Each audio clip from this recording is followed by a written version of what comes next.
Assalamualaikum warahmatullahi wabarakatuh. Alhamdulillah, tidak pernah berhenti kita memuji Sang Pencipta Allah. Dan itu wajib bagi setiap muslim memuji Tuhannya Allah Subhanahu wa taala. Apalagi kalau dia memahami bahwasanya kalimat alhamdulillah adalah kalimat penghubung antara dia dengan Sang Pencipta Allah. Dengan kalimat sederhana ini yang telah dipenuhi berkah dari Allah Subhanahu wa taala, segala kebutuhan kita di roda kehidupan di muka bumi ini akan terpenuhi. Maka selalulah menjadi orang yang membasahi lidah dan bibirnya dengan alhamdulillah. Selanjutnya kita panjatkan salam hormat kita kepada manusia terbaik yang telah membawa kepada kita hukum halal haramnya Allah.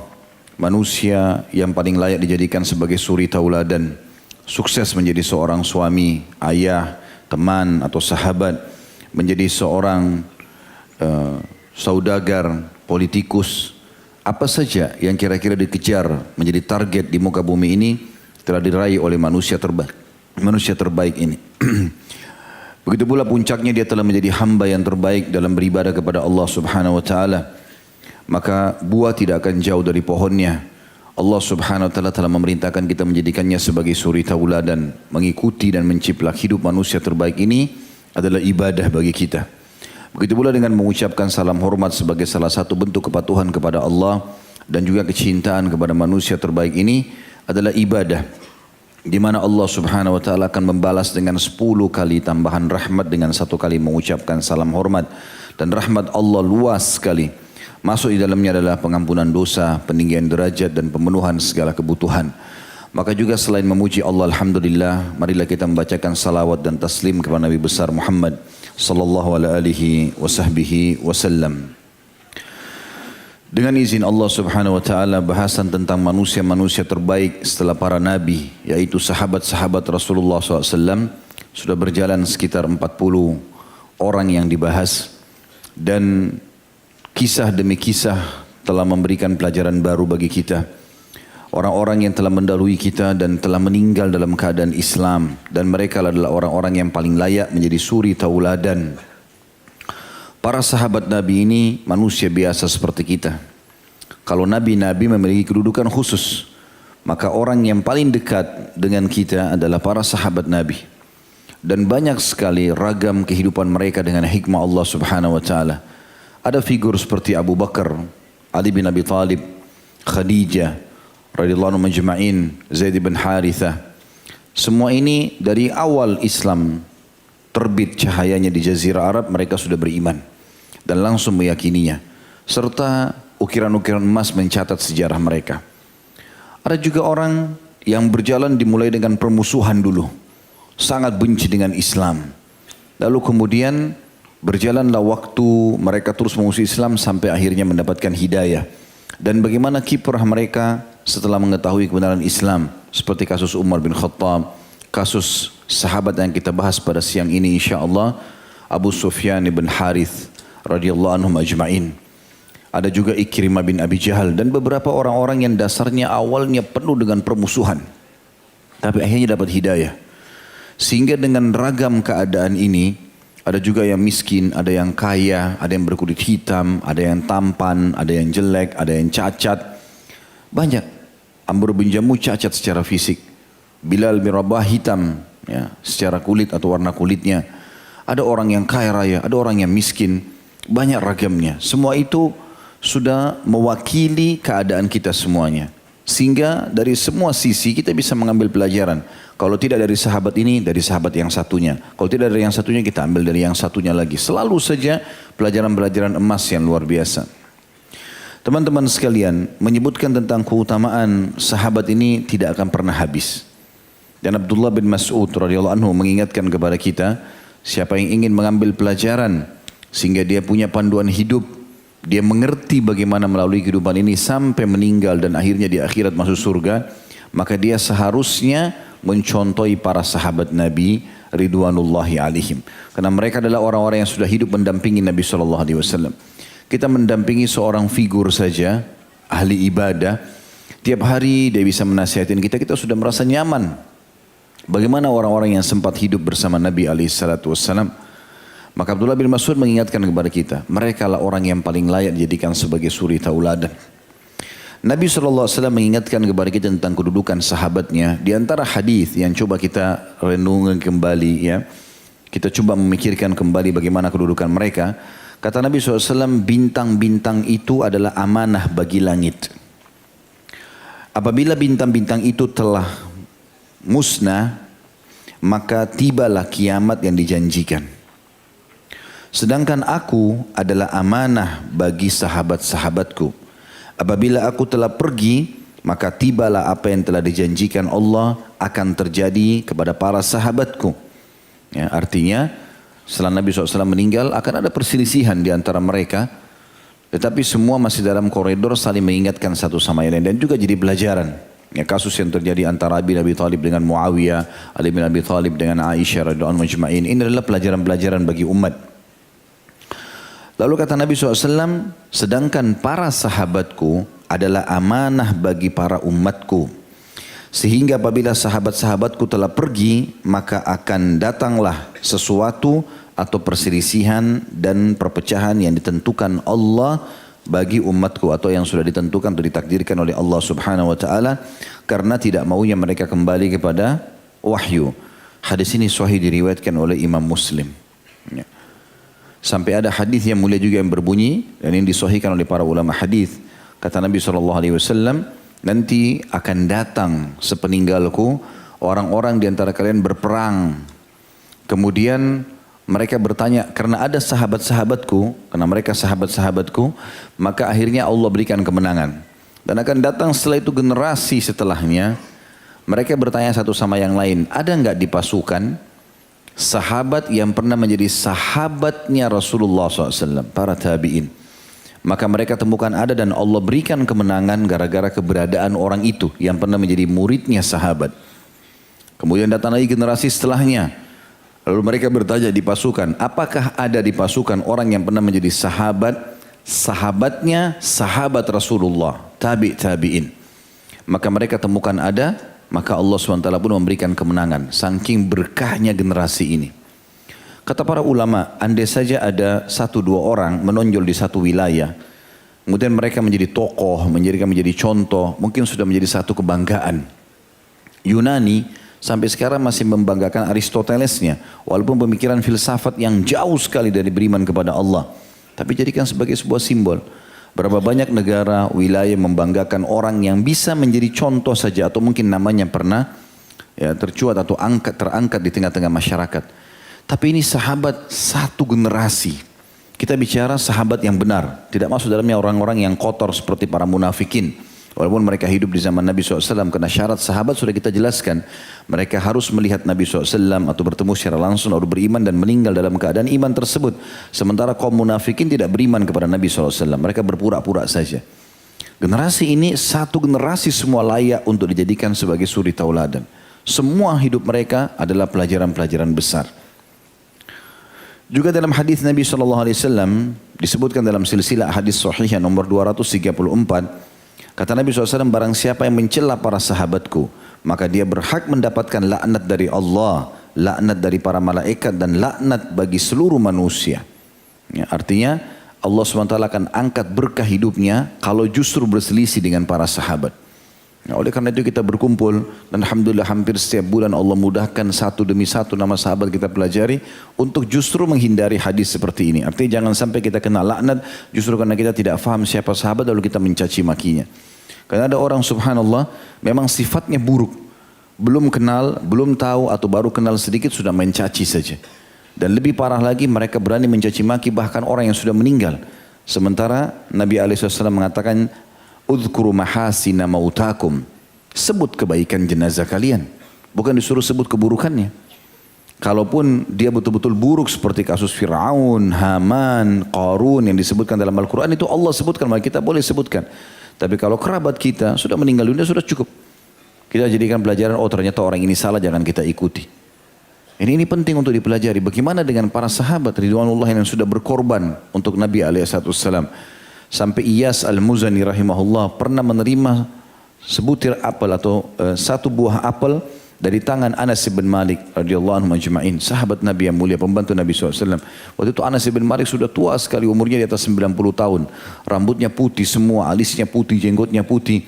Tapi dia sayang sekali Iyas karena muridnya, mau belajar sama dia. Lalu kemudian Iyas mencium-cium apel tersebut. Lalu murid-muridnya Iyas bertanya, kenapa anda mencium apel yang dikasih oleh Anas bin Malik? Kata dia, bagaimana saya tidak menciumnya, sementara saya terima dari tangan yang pernah menyentuh tangan Rasulullah SAW. Begitu luar biasa mereka mencintai para sahabat dan bagaimana mereka mendudukkan kedudukannya yang benar para sahabat Nabi ini. Semoga Allah berikan hidayah di zaman sekarang kelompok Syiah yang luar biasa mencaci maki sahabat, seakan-akan temannya saja atau kerabatnya kalau dicaci maki seperti itu, ya, maka mungkin sudah marah. Bagaimana dengan mertua Nabi SAW, Abu Bakar dan Umar ridwanullahi alaihim dan sahabat-sahabat Nabi yang lain. Juga Nabi SAW ingatkan, ya, kalau ada pembicaraan buruk tentang sahabat beliau, kita disuruh diam. Ya, tidak usah ikut campur. Dan itu disebutkan dalam silsilah hadis sahihah di nomor 24. Kata Nabi SAW, apabila disebutkan tentang para sahabatku maka diamlah. Maksudnya kalau ada yang sampai membicarakan seakan-akan menjurus pada keburukan mereka, jangan ikut-ikutan. Dan ini juga sudah disampaikan oleh Imam Syafi'i rahimahullah. Kalau antum masih ingat, pernah saya ulangi ini. Saya pernah sampaikan dan saya ulangi sekarang, yang pada saat beliau lagi berada di masjid dan kemudian beliau mau pulang setelah mengajar, ada muridnya yang datang bertanya, mengatakan, wahai imam, ya, kalau imam kita kiai, guru, wahai imam, bagaimana pendapat anda tentang apa yang terjadi antara Muawiyah sama Ali, antara Ali sama Aisyah, gitu. Dia ingin menarik sebuah informasi baru dia mau sebar luaskan. Ada orang biasa seperti itu, sengaja bertanya di majelis, kemudian tujuannya untuk memegang pendapat tersebut lalu menjatuhkan orang yang telah menyampaikan, atau sengaja ingin mencari ketenaran dengan cara seperti itu.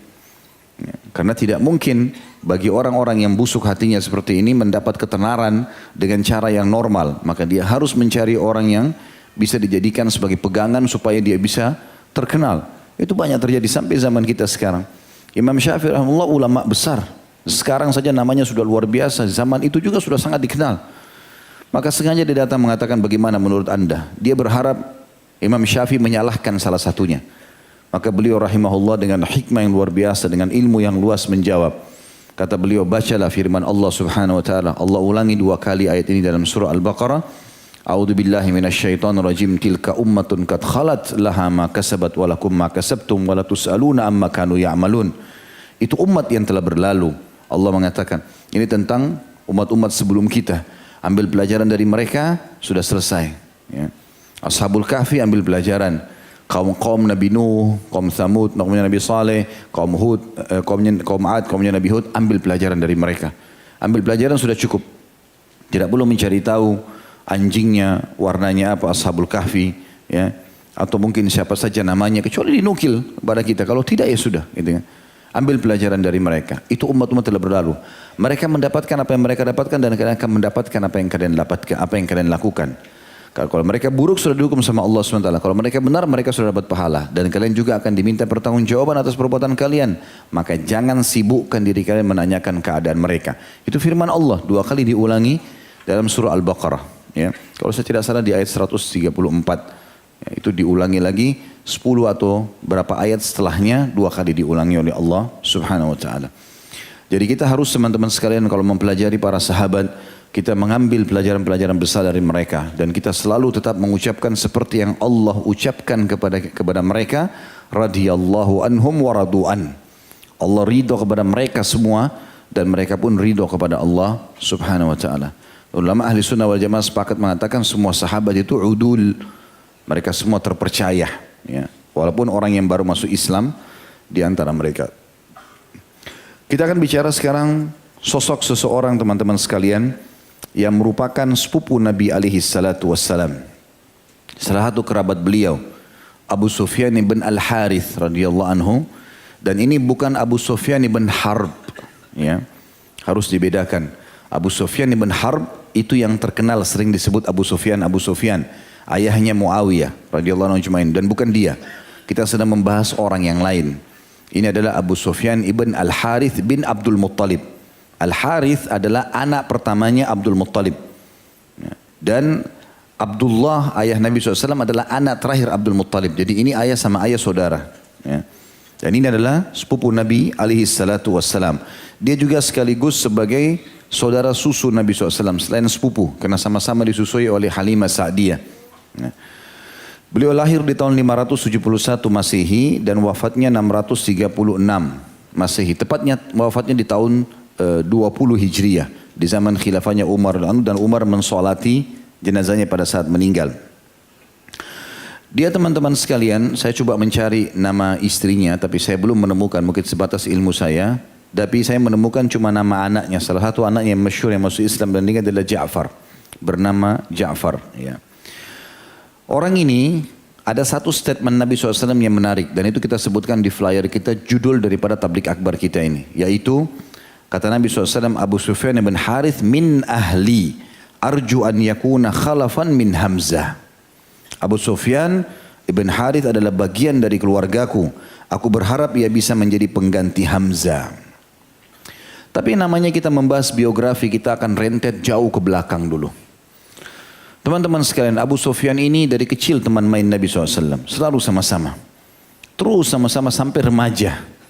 Bahkan sebagian ahli sejarah mengatakan dia menikah bersamaan dengan menikahnya Nabi SAW. Jadi sepadan, umurnya sangat dekat. Dan sangat suka dengan Nabi SAW. Tapi subhanallah, begitu Nabi SAW dirobatkan menjadi Nabi, dia termasuk orang yang paling membangkang. Bahkan kata sebagian ahli sejarah, kalau ada orang yang bisa diukir kejahatannya dalam Islam sebelum Islam, maka tidak akan luput nama Umar bin Khattab dan Abu Sufyan bin Harith.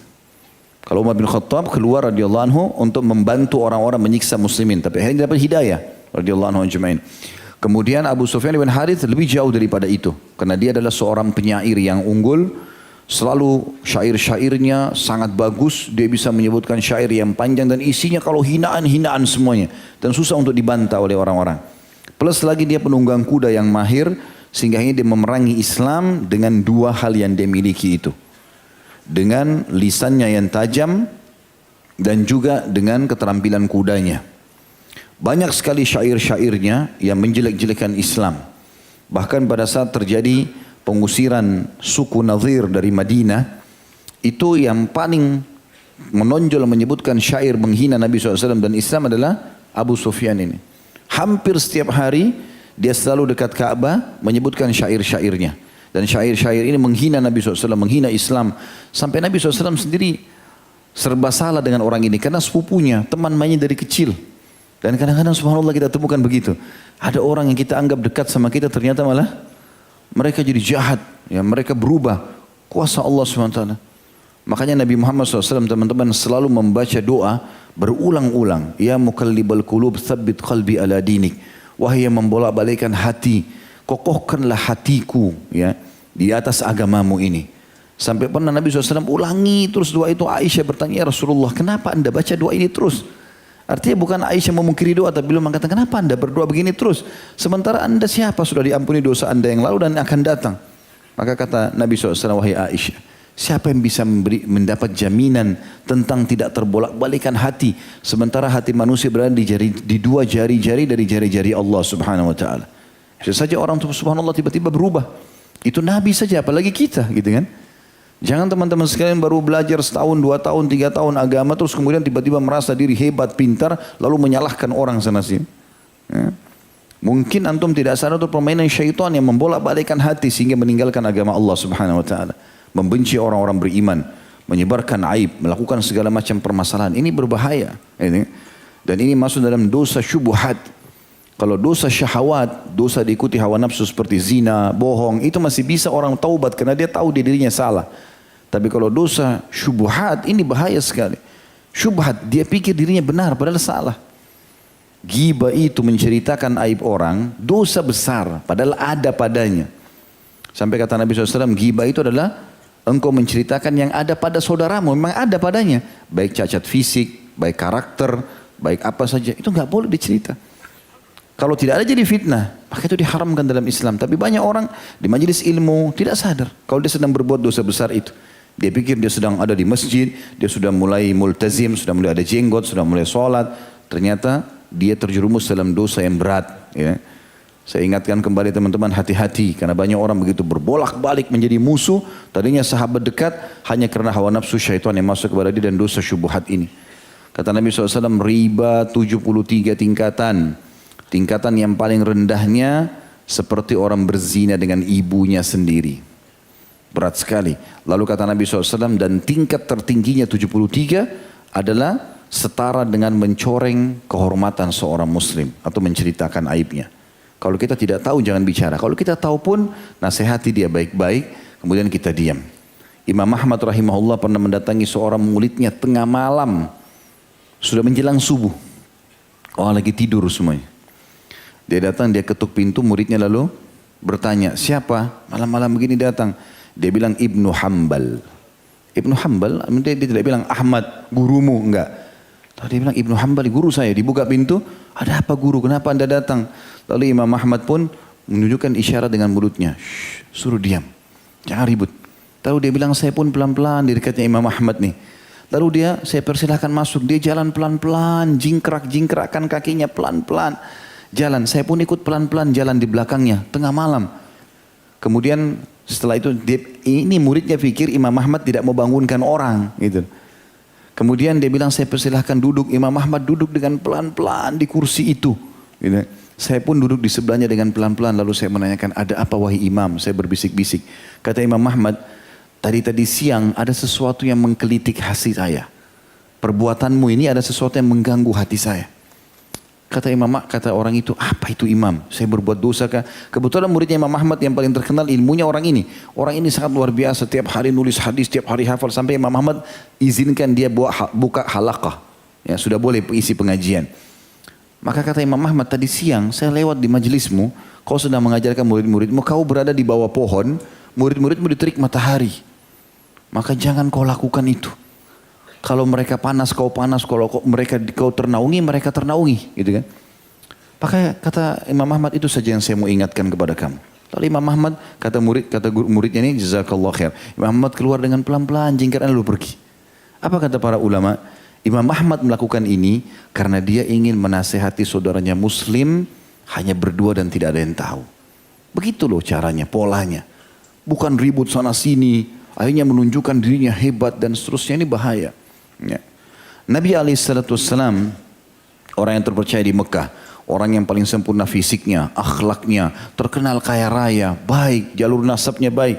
Subhanallah, yang membenci orang terdekatnya, sepupu sendiri, teman mainnya dari kecil. Dan ini luar biasa, Abu Sufyan ini bencinya dengan Islam luar biasa. Gitu. Waktu tadi saya bilang suku An-Nadir ingin diusir oleh Nabi SAW dari Madinah karena pengkhianatan mereka. Waktu Nabi SAW ingin membawa tebusan, ada seorang sahabat membunuh satu kaum, lalu Nabi SAW ingin membayarkan tebusannya melalui suku Nadir. Nadir ini kebetulan sekutunya suku itu.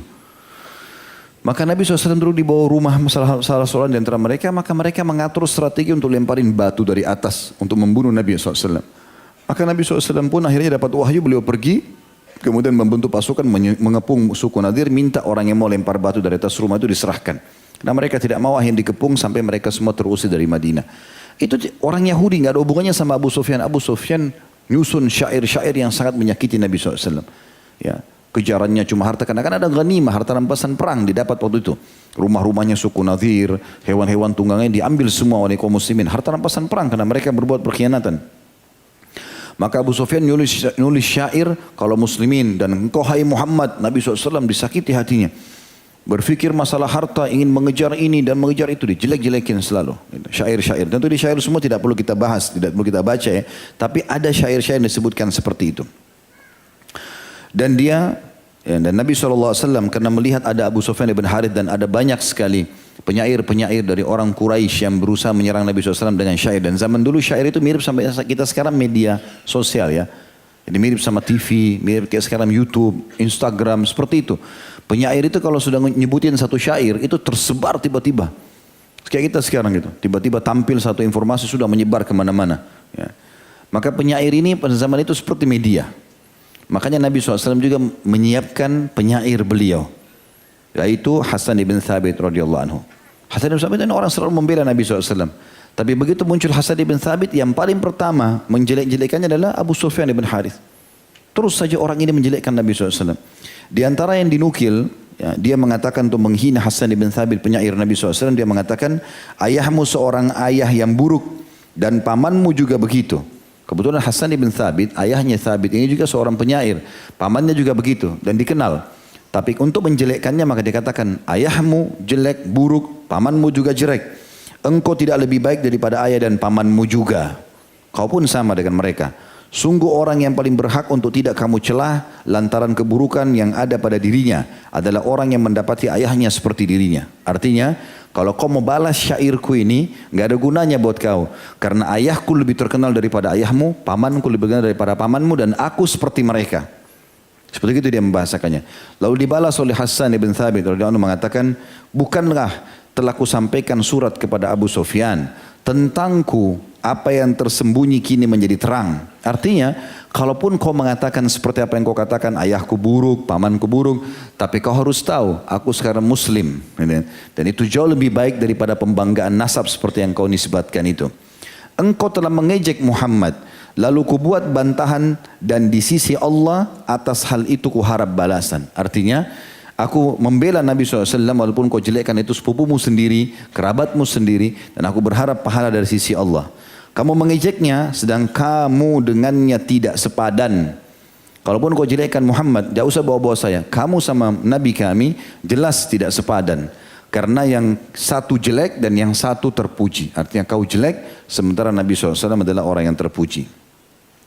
Terus saja ada beberapa syair-syair, tapi itu tidak kita bahas sebagaimana saya katakan. Tapi hari terus berlalu dan Abu Sufyan sibuk terus berjalan dalam penentangannya dan perselisihan. Apabila terjadi bukan cuma lisan, terjadi peperangan melawan kaum muslimin, maka Abu Sufyan orang yang paling pertama partisipasi dengan hartanya. Jadi dia sama Abu Sufyan ibn Harb, nanti kan kita bahas masalah Abu Sufyan ibn Harb radhiyallahu anhu majma'in.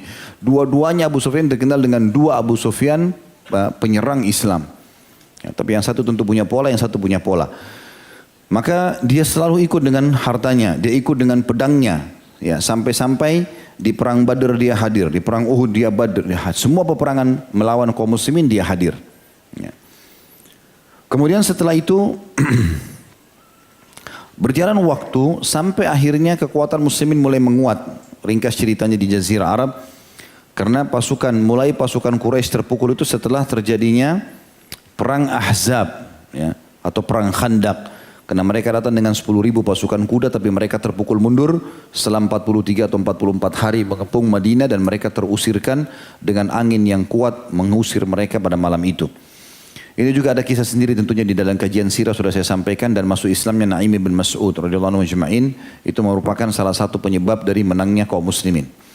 Yang jelas teman-teman sekalian, pada saat itu Nabi SAW mengatakan mulai hari ini Quraisy tidak akan memerangi kita lagi. Terjadilah setelah itu kekuatan-kekuatan umat Islam sampai pembebasan kota Mekah terjadi. Nah di situ subhanallah setelah 20 tahun Abu Sufyan ibn Harith membenci Islam, tiba-tiba dia mulai berpikir, di satu malam dia merenung, kenapa semua peperangan saya ini melawan Muhammad tidak pernah berhasil? Tidak pernah berhasil membunuhnya, tidak pernah berhasil menjatuhkannya, setiap kali diserang pasti ada yang membantahnya, selalu gagal. Apa ini kebenaran? Dia terus bertanya-tanya dengan dirinya, sampai akhirnya dia mendapatkan informasi bahwasanya pasukan muslimin kemungkinan besar akan menyerang Mekah. Maka dia pun menarik tangan anaknya Ja'far. Ini mirip dengan kasus Abu Jahal sama Ikrimah, tapi Abu Jahal meninggal dalam keadaan kufur. Dia selalu ikutkan Ja'far anaknya untuk menyerang muslimin. Maka sekarang diajak Ja'far untuk sama-sama masuk Islam. Ya, dia mulai ingin datang ketemu dengan Nabi SAW, mengungkapkan keislamannya. Waktu itu Nabi SAW sudah keluar dengan pasukannya dan mendekati kota Mekah. Ya. Maka Abu Sufyan pun ini mendekat, ya, dengan pasukan muslimin lalu ingin masuk di kemah bertemu dengan Nabi SAW. Tapi Nabi tidak mau menerimanya sama sekali.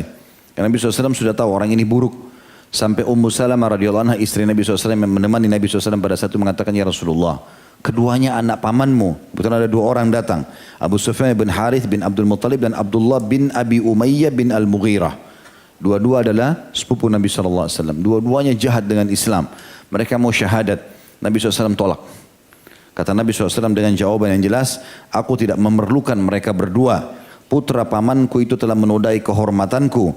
Sedang putra bibiku dan semendaku itu adalah orang yang pernah mengatakan di Mekah apa yang telah dikatakan olehnya.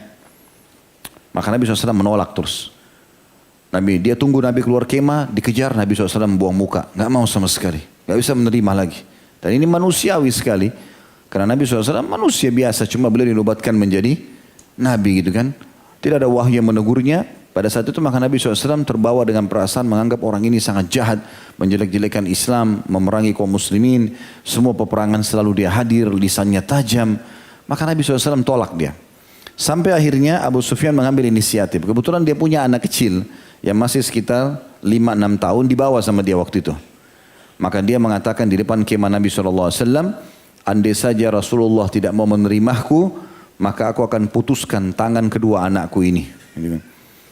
Dan aku akan, bukan cuma itu, aku akan pergi meninggalkan kota Mekah sampai dimanapun aku akan pergi, sampai Allah SWT binasakan aku dalam keadaan kafir ini. Karena tidak mau lagi diterima oleh Nabi SAW. Maka Nabi dengar perkataan dia. Dan Nabi tahu Abu Sufyan ibn Harith ini kalau berkata dia akan jalankan. Maka Nabi SAW keluar dari kemah kemudian menerima keislaman dia. Masuk Islam dia. Tapi pada saat itu masih ada beban-beban di dalam hati Nabi SAW.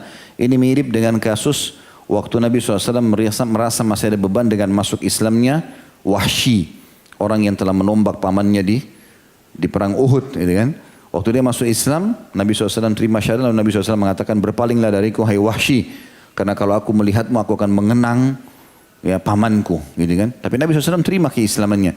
Sampai Wahsy mengatakan, saya merasa tidak mungkin menebus kesalahanku itu, membunuh paman Nabi SAW, kecuali aku membunuh musuh Allah yang sepadan. Maka dia pakai tombaknya yang sama yang membunuh Hamzah untuk membunuh Musailam al-Kadzab, nabi palsu yang muncul di akhir hidup Nabi SAW. Dan pada saat itu dia bersyukur kepada Allah SWT karena dia membunuh penjahat itu.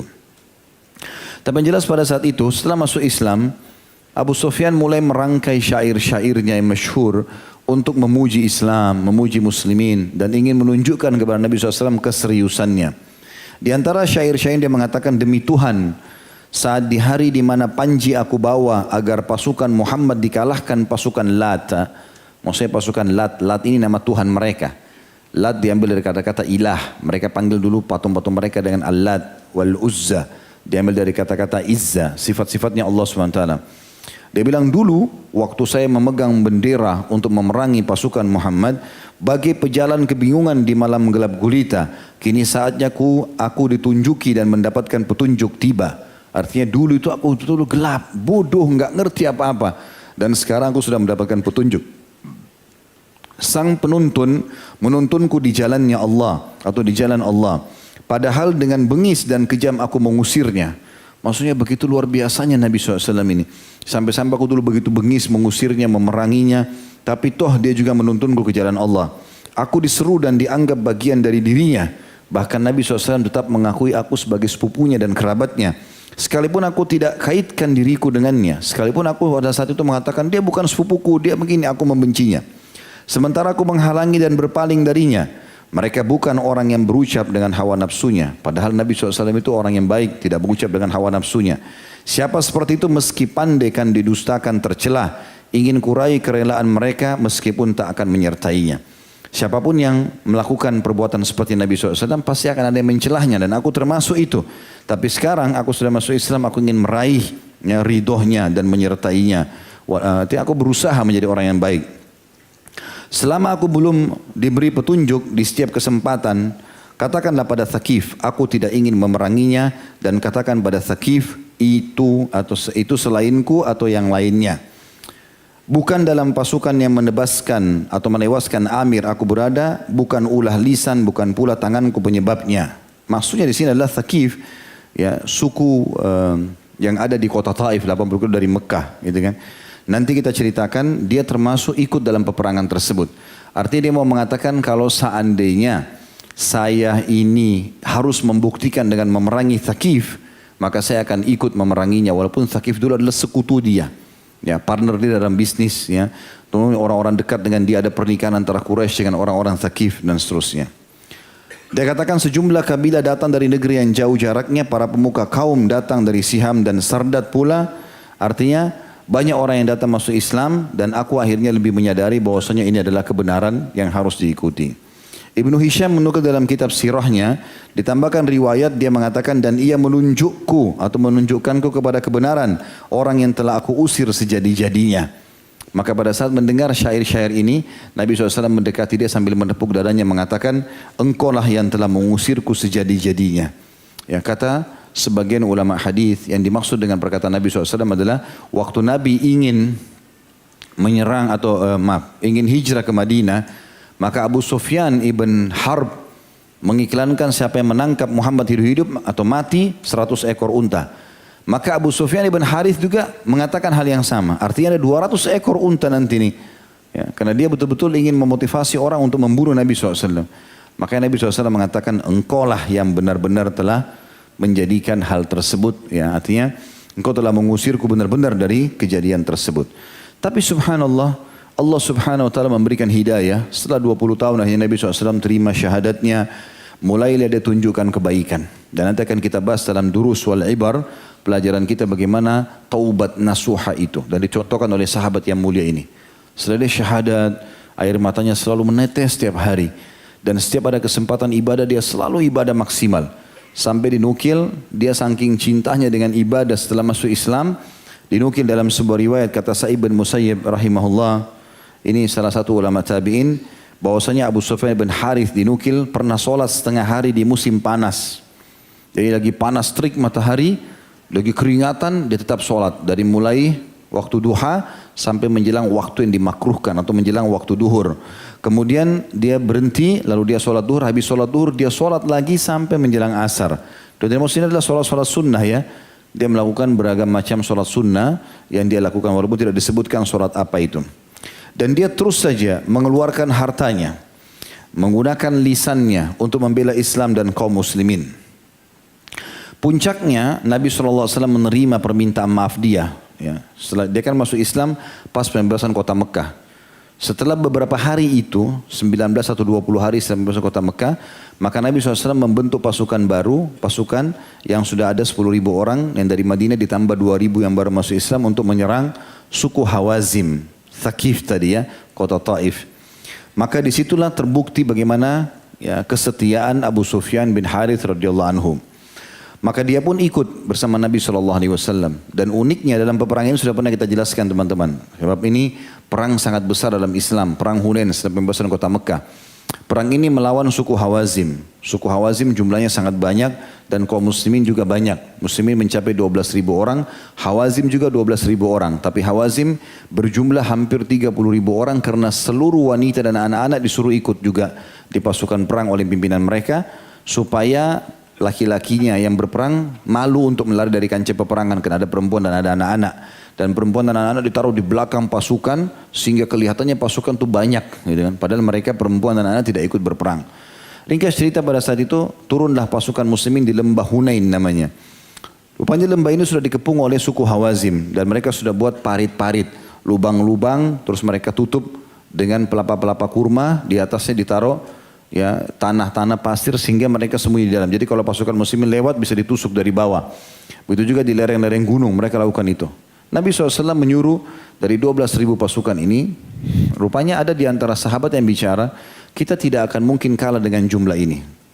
Jadi sudah pernah kita jelaskan teman-teman, ini masuk dalam bab syamata namanya, menganggap remeh. Ya. Ingat, penganggap remehan ini itu berbahaya sekali. Kapan kita menganggap remeh orang lain, kita akan kena apa yang sedang kita anggap remehkan itu. Walaupun itu adalah orang-orang kafir. Walaupun adalah orang-orang kafir. Makanya doa Nabi SAW, beliau berlindung dari syamatatil a'da. Artinya menganggap remeh musuh. Menganggap remeh musuh. Kita dimenangkan oleh Allah SWT karena keimanan kita, bukan karena jumlah pasukan. Ya. Maka pada saat itu teman-teman, ada di antara sahabat yang mengatakan kita tidak akan kalah ya Rasulullah dengan jumlah 12.000. Ternyata masuk dalam bab syamata. Padahal sahabat tidak bermaksud itu. Tapi Allah SWT sebutkan dalam Al-Quran tentang perang Hunain. Ya, mereka bangga dengan jumlah mereka, maka Allah buat mereka kalah di awal peperangan.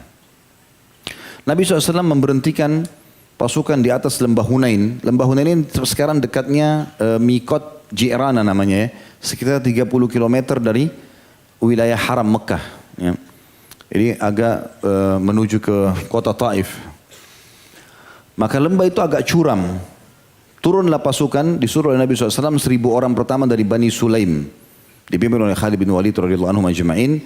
Turunlah mereka. Karena curamnya, maka turunnya agak cepat. Begitu tiba di bawah, tiba-tiba keluarlah pasukan Hawazim dan menyerang sahabat-sahabat Nabi. Sampai pada saat itu saking cepatnya serangan mereka, membuat Khalid bin Walid saja yang ahli perang itu kena. Dari kepala sampai kakinya semuanya luka. Gitu kan. Gak bisa buat apa-apa. Bahkan dikira waktu itu Khalid bin Walid sudah meninggal dunia. Suku Sulaim karena turunnya terjal dan mereka semua penunggang kuda, maka banyak yang jatuh, terbunuh, kudanya luka. Berusaha kembali naik ke atas. Rupanya Nabi SAW dan pasukan di atas tidak tahu apa yang terjadi karena terjal. Suruh turun lagi pasukan yang lain. Jadi bertabrakanlah satu sama yang lain, unta sama kuda sahabat-sahabat Nabi ini. Maka tersebar berita kalau pembantian terjadi segala macam, mereka kocar-kacir. Terutama yang baru masuk Islam dari 2.000 orang itu. Dan bahkan dikatakan pada saat itu perang Hunain tidak tertinggal bersama Nabi SAW kecuali 100 orang saja. Ya. Semuanya 12.000 lari, ya, kurang lebih jumlahnya lari dari peperangan. Bahkan dikatakan dalam buku-buku sirah, satu sejarah, ada di antara mereka yang lari sampai mendekati Mekah. Gitu kan. Lari dari kancah peperangan karena ketakutannya. Jadi luar biasa terjadinya hukuman Allah SWT tanda kutip sini karena masalah syamata tadi, menganggap remeh musuh. Yang jelas Nabi SAW mengatakan dengan kalimat yang masyhurnya, ya, bahwasanya hai muslimin, anan nabiyyu la kadhib, ana ibnu Abdul Muttalib. Wahai muslimin, aku adalah nabi dan tidak ada kebohongan dalam masalah itu. Dan aku adalah anaknya Abdul Muttalib. Tapi tidak ada orang yang kumpul. Beberapa orang saja dari sahabat Abu Bakar, Umar, sahabat-sahabat Nabi yang mulia kumpul pada saat itu. Sedikit sekali jumlahnya. Kemudian Nabi SAW bilang kepada Abbas. Abbas kebetulan lewat pamannya. Suaranya keras, lantang sekali Abbas. Maka kata Nabi SAW, wahai Abbas, panggillah muslimin. Wahai muslimin, ini ada Nabi, tidak ada kebohongan, dia anaknya Abdul Muttalib. Ada yang dengar suara Abbas, ada yang kembali, ada yang tidak. Jumlahnya sedikit, 1, 2 orang, 3 orang. Akhirnya Nabi SAW mengatakan, panggil ashabu syajarah. Orang-orang yang membaiatku di bawah pohon pada saat baiat Ridwan. Ya, waktu terjadi umrah qadha, waktu saat akan terjadi umrah setelah perang Ahzab, tempat muslimin ya tertahan di perbatasan haram. Saya sudah pernah ceritakan ini lalu 1397 orang atau 1398 orang itu membaiat Nabi SAW di bawah pohon kalau mereka akan janji setia akan berperang sampai mati. Maka Nabi SAW menjamin bagi mereka surga. Yang jelas waktu itu Nabi SAW bilang kepada Abbas, panggil ashabu syajarah, orang yang membaiat di bawah pohon. Dipanggil oleh Abbas, wahai ashabu syajarah, kumpullah, mana janji setia kalian? Nah pada saat itu yang mendengar kembali, berkumpullah sekitar 100 orang. Tapi teman-teman pada saat itu sebelum berkumpul mereka ternyata memang ada sahabat-sahabat yang tidak sama sekali memang lari. Tetap di sekeliling Nabi SAW. Di antaranya adalah Abu Sufyan bin Harith ini. Padahal dia baru masuk Islam pada saat itu. Saya akan bacakan riwayatnya. Dikatakan diriwayatkan dari Jabir bin Abdullah radhiyallahu anhu tentang dahsyatnya perang Hunain pada saat itu. Tak kala kami datang di lembah Hunain, kami berjalan menurun ke salah satu lembah dari lembah-lembah yang ada di Tihama yang luas. Tihama maksudnya nama wilayah itu ya. Kami benar-benar jalan menurun dengan deras karena curam. Jabir lalu berkata lagi, ketika itu masih pagi buta, ternyata kaum musyrikin telah mendahului kami turun dan tiba di lembah tersebut. Mereka bersembunyi di lereng-lereng, pinggir-pinggir dan celah-celah sempit di antara lembah. Mereka telah sepakat bersiaga dan menyiapkan segala sesuatu. Tidak ada yang mengejutkan kaum muslimin saat sedang berjalan menurun itu selain ketika kelompok-kelompok musuh menyerang mereka secara serentak. Maka kaum muslimin kembali mundur kocar-kacir. Satu sama yang lain tidak saling memperdulikan lagi. Maka Rasulullah SAW menarik pasukan ke sisi kanan. Kemudian berseru, wahai sekalian manusia, di mana kalian? Datanglah kepadaku. Aku adalah Rasulullah, aku adalah Muhammad bin Abdullah. Akan tetapi tidak membuahkan hasil. Onta-onta saling bertabrakan dan kaum muslimin berlarian. Namun masih ada sejumlah kaum muhajirin dan ansar serta keluarga Rasulullah SAW yang tetap tegar bersama beliau. Di antara mereka adalah Abu Bakar, Umar, Ali, Al-Abbas dan putranya Al-Fadl, Abu Sufyan ibn Harith, ini dia. Kemudian Rabi' ibn Harith, Usama bin Zaid dan Aiman bin Ubaid yang akhirnya gugur pada hari itu. Maksudnya Aiman yang gugur pada hari itu. Lalu Abu Sufyan bercerita, bin Harith radhiyallahu anhu, tak kala kami bertemu dengan musuh di Hunain, aku meloncat dari kudaku sementara tanganku menggenggam pedang terhenus. Dan Allah maha mengetahui bahwa aku menginginkan kematian syahid di bawah pedang itu. Dan dia melihat kepadaku. Maksudnya Allah SWT melihat, tahu niatku. Maka berkatalah Al-Abbas. Abbas ini kebetulan paman mereka juga ya. Wahai Rasulullah, ini adalah saudaramu, putra pamanmu Abu Sufyan, maafkanlah dia. Jadi Abbas menunggangi kesempatan itu untuk Nabi SAW betul-betul ridho udah sama Abu Sufyan. Jangan masih ada ganjalan dalam hati. Maka Nabi SAW menjawab setelah melihat dia ada di situ, sementara yang lain banyak melarikan diri. Kata Nabi SAW, aku telah memaafkannya. Semoga Allah mengampuninya atas setiap permusuhan yang dilakukannya terhadapku di zaman dulu. Kemudian beliau menoleh ke arahku, kata Abu Sufyan seraya berkata, engkau adalah saudaraku demi Allah. Begitu mendengar kata-kata itu, kata Abu Sufyan, hampir saja aku terbang melayang karena begitu gembiranya. Maka aku pun tersimpuh di kedua kaki beliau seraya menciumnya. Sementara air mataku mengalir di pipiku. Lalu ia berdiri menebas lalu aku pun berdiri menebas kaum musyrikin, membelah barisan-barisan mereka serta membela kekasihnya atau kekasihku Muhammad SAW dengan segenap tenaga yang dimiliki sambil memegang kepala bagal putih milik Rasulullah SAW. Bagal maksudnya adalah ya, perkawinan atau peternakan atau peranakan dari perkawinan kuda sama keledai yang biasa dipakai oleh raja-raja. Nabi SAW waktu di medan perang itu punya bagal berkulit putih. Abu Sufyan ini selain pegang pedang di tangan kanannya melawan musuh, juga memegang tali kekangan bagal Nabi SAW. Kemudian perang berakhir dengan kemenangan kaum muslimin atas izin Allah. Ternyata Nabi SAW mendapati kesatria baru yang masih memegang kekangan leher kuda beliau. Dan kemudian Nabi SAW bertanya, siapa kamu? Maka lagi debu lagi berterbangan, lagi peperangan terjadi. Nabi SAW masih bertanya, siapa kamu ini? Maka dia mengatakan, aku putra ibumu ya, dan putra saudari atau putra dari ibu susuanmu. Maksudnya aku sepupumu dan juga saudara susuanmu ya Rasulullah. Maka Nabi SAW pun menyebutkan kalimat yang masyhur. Beliau mengatakan, ya, dan ini dari hati Nabi SAW mengatakan, aku berharap ia menjadi pengganti Hamzah. Artinya, dengan kejadian ini betul-betul kau membela aku, karena yang memegang tali kekangan Nabi ini berarti menjadi target utama musuh. Maka aku berharap kau betul-betul menjadi seperti Hamzah yang siap menyiapkan atau mengorbankan jiwamu untuk membelaku. Lalu Abu Sufyan ibn Harith kata Nabi SAW adalah termasuk keluargaku yang terbaik setelah dia masuk Islam. Teman-teman sekalian, berjalanlah waktu, meninggallah Nabi SAW karena setelah perang Hunain balik dari perang Hunain, Nabi SAW sudah mulai ya, mengatur orang menerima tamu-tamu yang datang masuk Islam. Kemudian beliau mengatur haji atau pergi haji. Ya, di tahun itu kebetulan setelah perang Hunain ada haji. Nabi SAW belum haji waktu itu. Beliau memerintahkan Abu Bakar untuk memimpin haji. Tahun depannya, ya, tepatnya di tahun 10 Hijriah, karena itu terjadi tahun 9 Hijriah perang Hunain. Tahun 10-nya Nabi SAW memimpin haji, dikenal dengan haji wada, haji perpisahan. Dan pada saat itu Nabi SAW pulang dari haji, mulailah beliau sakit. Dan pada saat sakit sudah kita tahu kisah masyhur meninggalnya Nabi SAW di bulan Rabiul Awal di tahun 11 Hijriah. Maka Abu Sufyan termasuk orang yang merasa sedih sekali dengan meninggalnya Nabi SAW. Dan dia masyhur dengan syairnya tentu ya.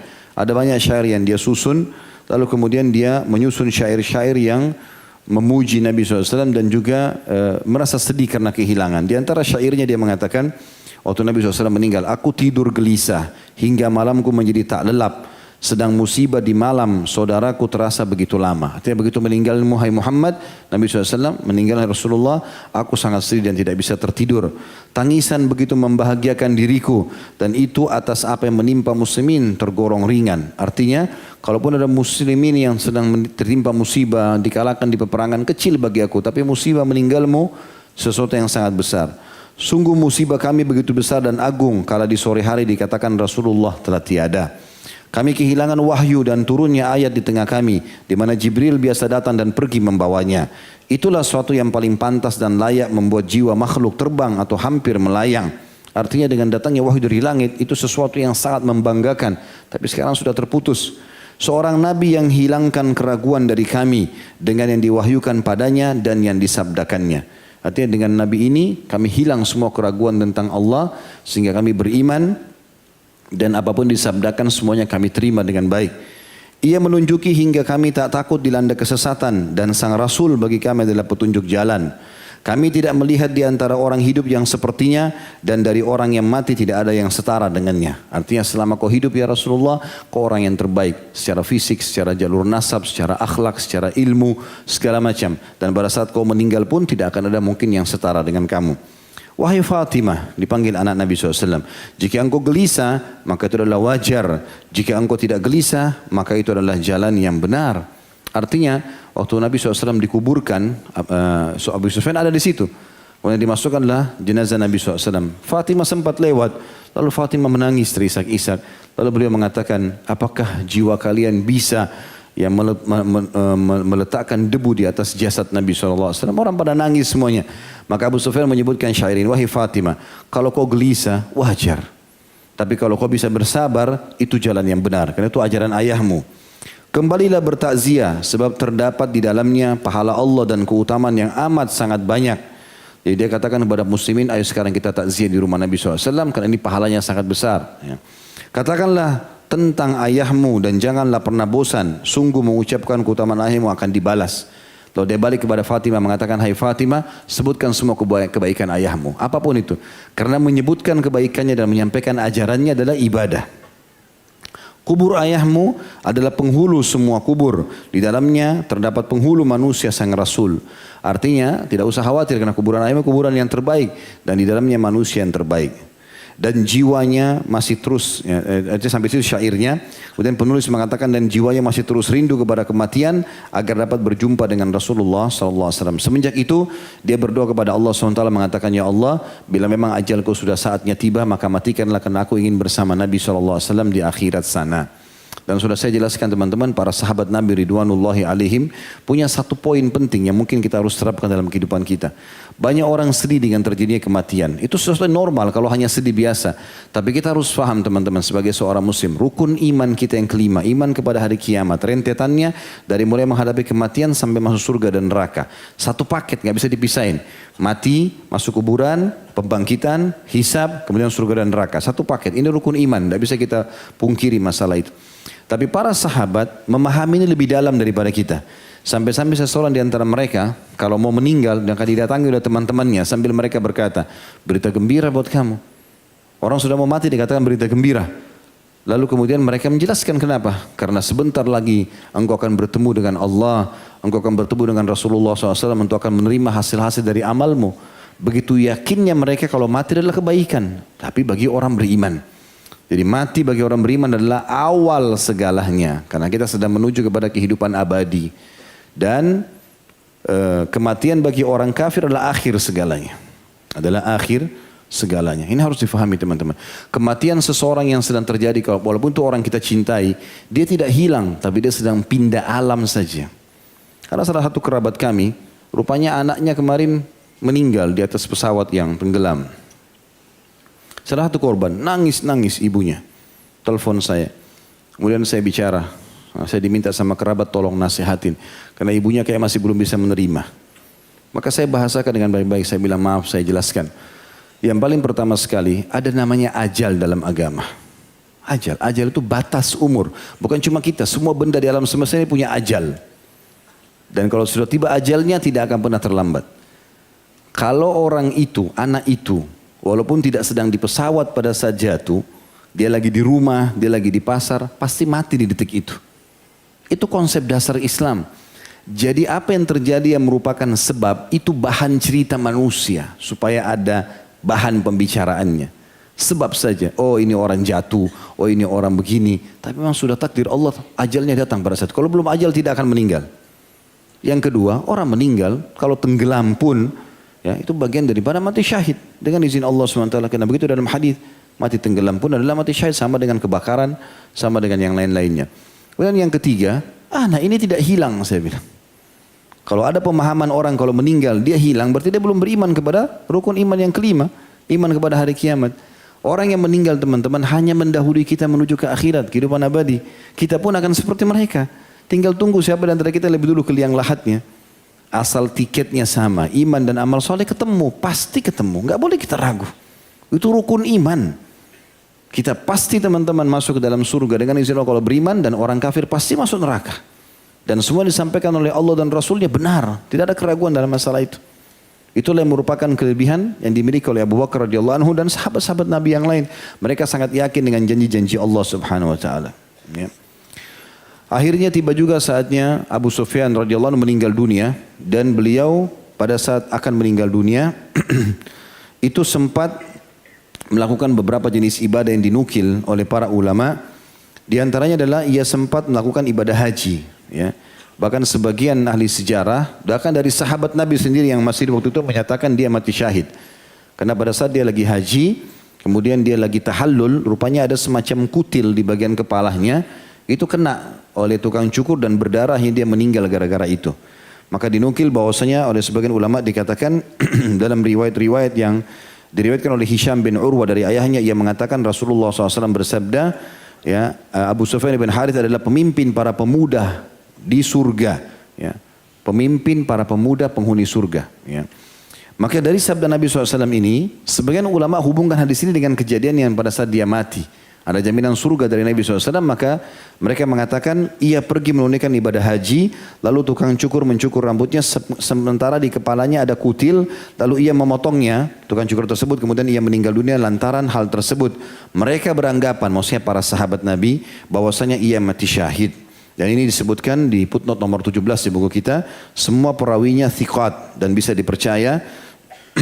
Dan ini juga dinukil oleh Ibnu Hajar dalam kitab Al-Isabah di jilid 1 halaman 196, dan Al-Hakim juga meriwayatkan dalam kitab Mustadrak jilid 3 halaman 255, dan juga ini dinyatakan sahih oleh Imam Az-Zahabi rahimahumullah. Akhirnya itu ibadah, dan juga diantara ibadah yang lain adalah sebelum dia meninggal, dan nanti akan kita bahas dalam masalah pelajaran kita tentang adanya firasatul mu'min, firasatnya orang beriman. Dia rupanya sebelum meninggal dunia beberapa hari, dia sudah merasa dia akan meninggal dunia. Maka dia pun menggali liang lahatnya sendiri sambil dia dalam 3 hari mewasiatkan istri dan anak-anaknya, mengatakan, jangan kalian menangisi aku karena semenjak saya masuk Islam sudah tidak pernah lagi saya berbuat dosa. Akhirnya dia meninggal setelah dia mengatakan kemungkinan besar aku akan meninggal berapa hari lagi, maka jangan tangisi aku. Kemudian berapa hari kemudian betul dia meninggal dan dikubur di liang lahat yang sudah dia buat itu. Dan dia meninggal di tahun 20 Hijriah dan disolatkan langsung oleh Umar bin Khattab radhiyallahu anhu majma'in, dan beliau ya dikuburkan di kuburan Baqi. Dan kita sudah tahu kuburan Baqi adalah salah satu kuburan di muka bumi ini yang didoakan oleh Nabi alaihi salatu wassalam, seluruh penghuninya akan mendapatkan pengampunan dosa. Ya. Baik, kita sekarang masuk teman-teman ke manaqibnya atau keutamaannya, keutamaan Abu Sufyan bin Harith radhiyallahu anhu ajma'in. Yang pertama, dia adalah seorang sahabat, dan ini sebuah kedudukan yang luar biasa. Ya. Ini sebuah kedudukan tersendiri karena sahabat punya kedudukan tersendiri.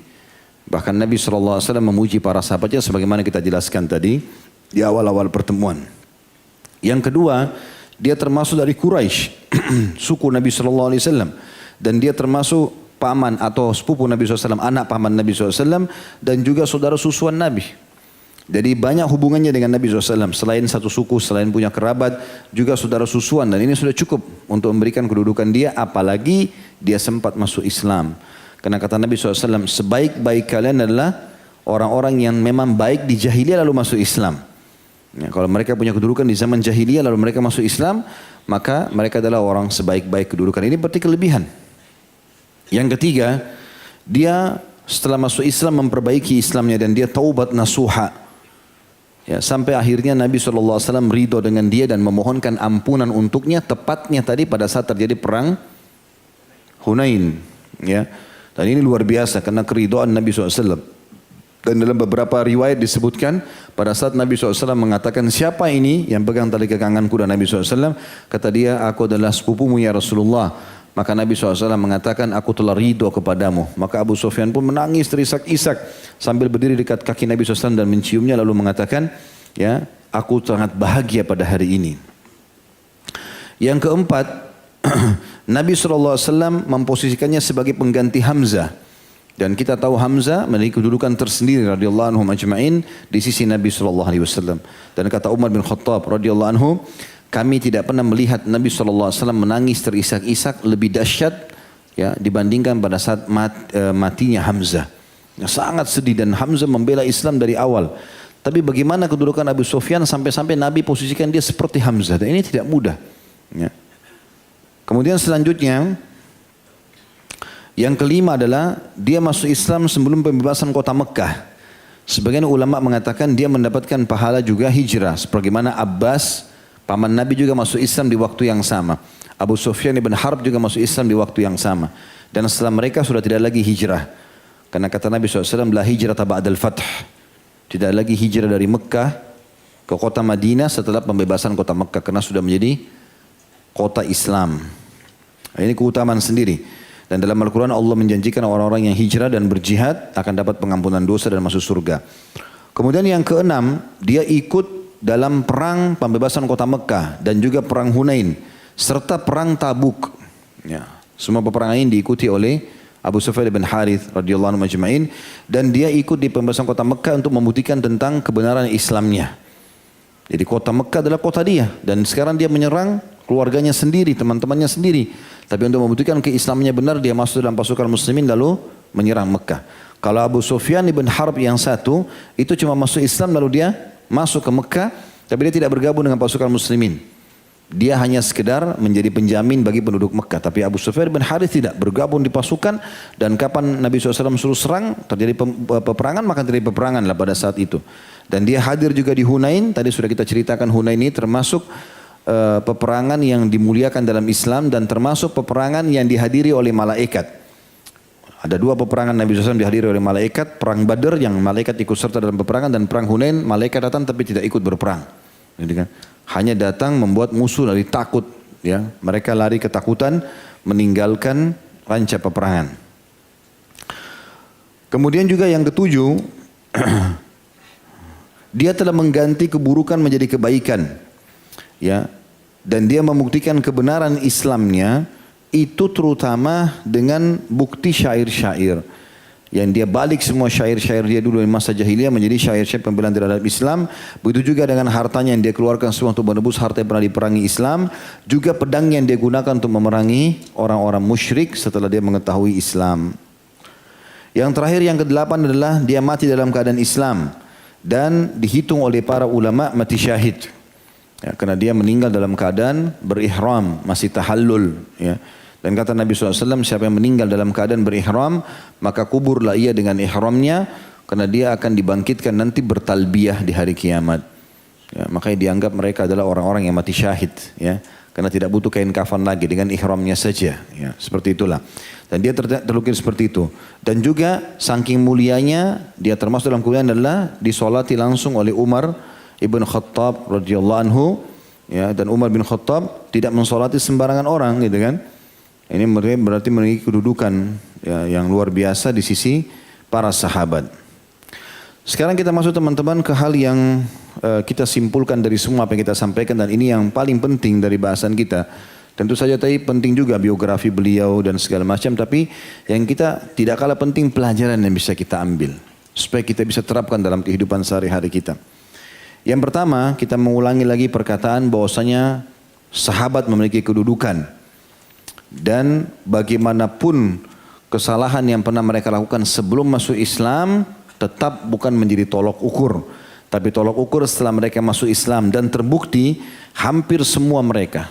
Kalau kita tidak katakan semuanya mereka yang tadinya membenci Islam. Ya, kita katakan semuanya mereka yang membenci Islam setelah masuk Islam justru terbalik membela Islam. Pernah kita ceritakan juga Ikrimah bin Abi Jahal, Umar bin Khattab dan beberapa sahabat-sahabat Nabi yang lain. Dan ini pelajaran penting teman-teman sekalian, karena ini menandakan taubat nasuha, bukan seperti yang dilakukan oleh sebagian orang. Mereka mengatakan Islam, mereka syahadat, mereka sudah mulai mempelajari Islam, tapi ternyata dalam praktek lapangannya beda. Nah, mereka tidak melakukan itu. Ini kedudukan sahabat yang pertama. Yang kedua, Islam hanya menghakimi seseorang sesuai dengan keadaan akhir hidupnya. Dan Islam tidak melihat masa lalu seseorang. Jadi yang pertama tadi adalah kedudukan sahabat.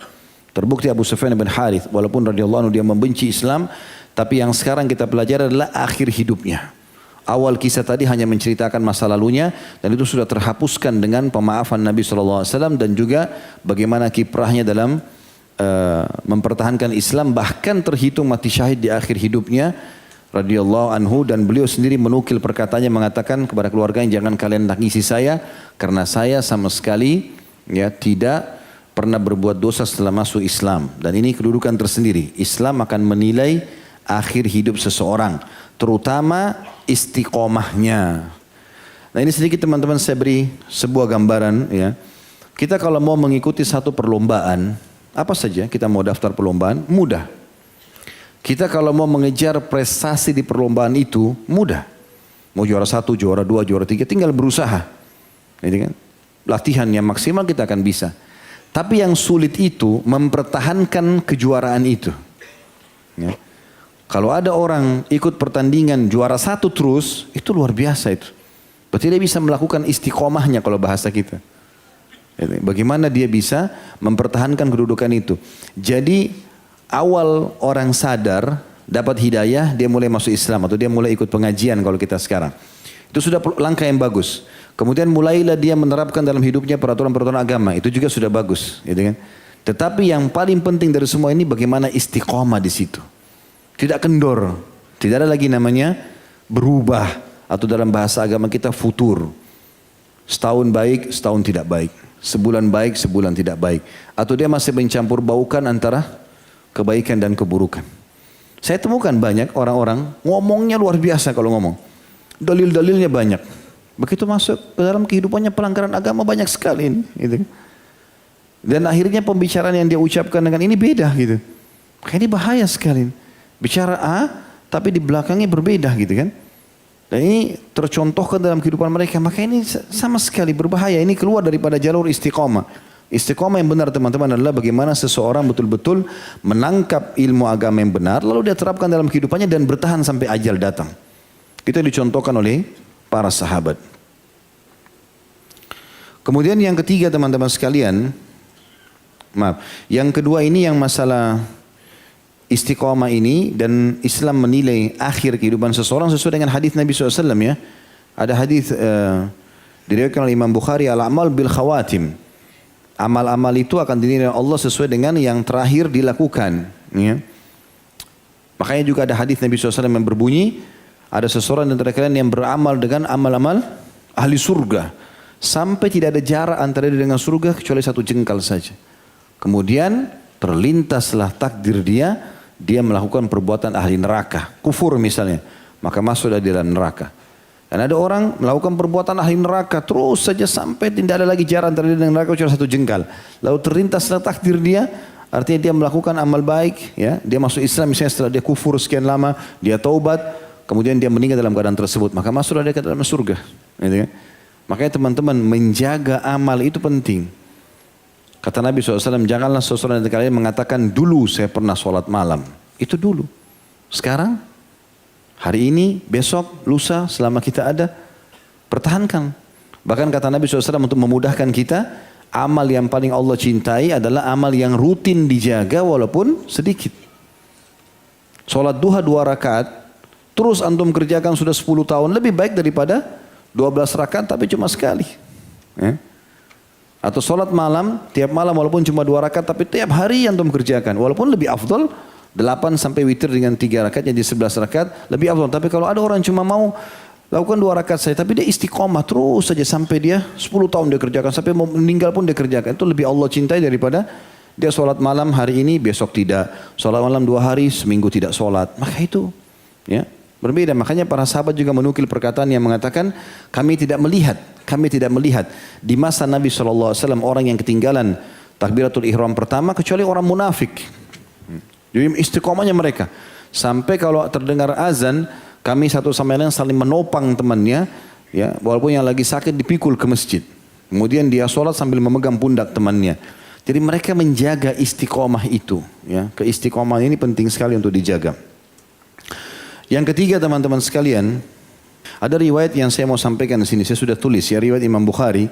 Salah satu contoh berbahayanya amal yang ditutup dengan keburukan ini adalah riwayat Imam Bukhari dari Sahal bin Sa'ad As-Sa'idi radhiyallahu anhu. Beliau mengatakan, kami pernah melihat bersama Nabi SAW seorang laki-laki yang memerangi musyrikin Dan dia sangat luar biasa di hadapan musyrikin.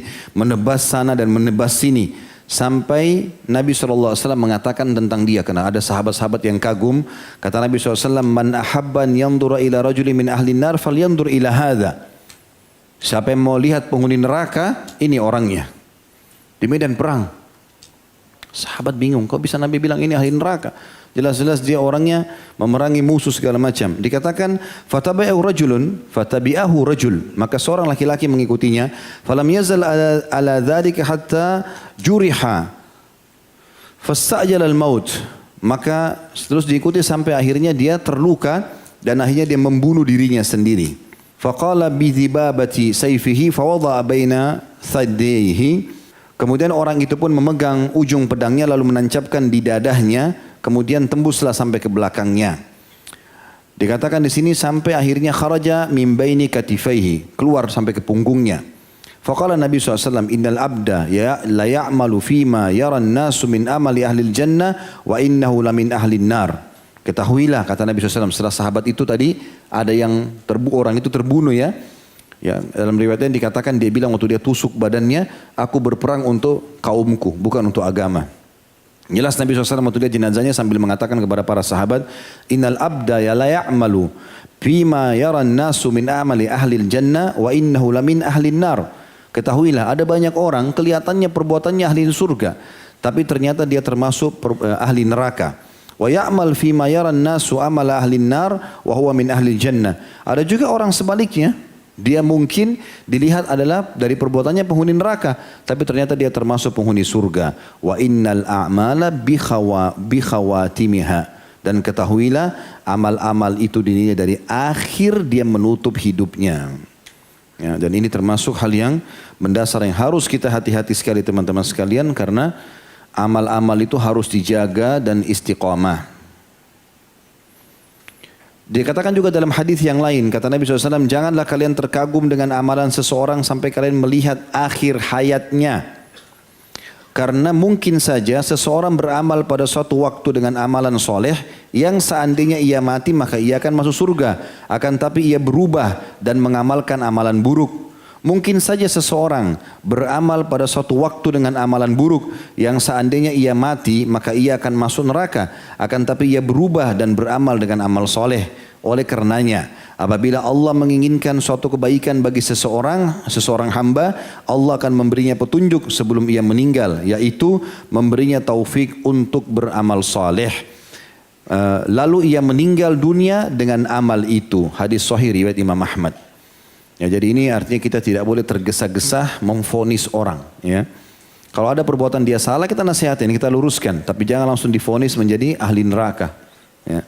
Karena kita tidak tahu, walaupun orang itu dasarnya jahat. Kecuali orang itu jelas-jelas meninggal dalam keadaan kufur atau kefasikannya banyak, ya sudah. Berlaku padanya hukum-hukum gitu. Kemudian Nabi SAW sering membaca doa tadi saya katakan ya muqallibal qulub tsabbit qalbi ala dinik. Ini terus Nabi SAW ulangi untuk mengokohkan keistiqomahan beliau dalam agama, dan ini contoh bagi umatnya. Dan tentu teman-teman sekalian yang perlu digarisbawahi kata sebagian ulama, memulai sesuatu mudah tetapi mempertahankannya adalah target utama. Sebagaimana saya jelaskan tadi poin tersebut ya. Baik, sekarang kita masuk teman-teman ke yang ketiga pelajarannya. Tadi yang pertama kedudukan sahabat.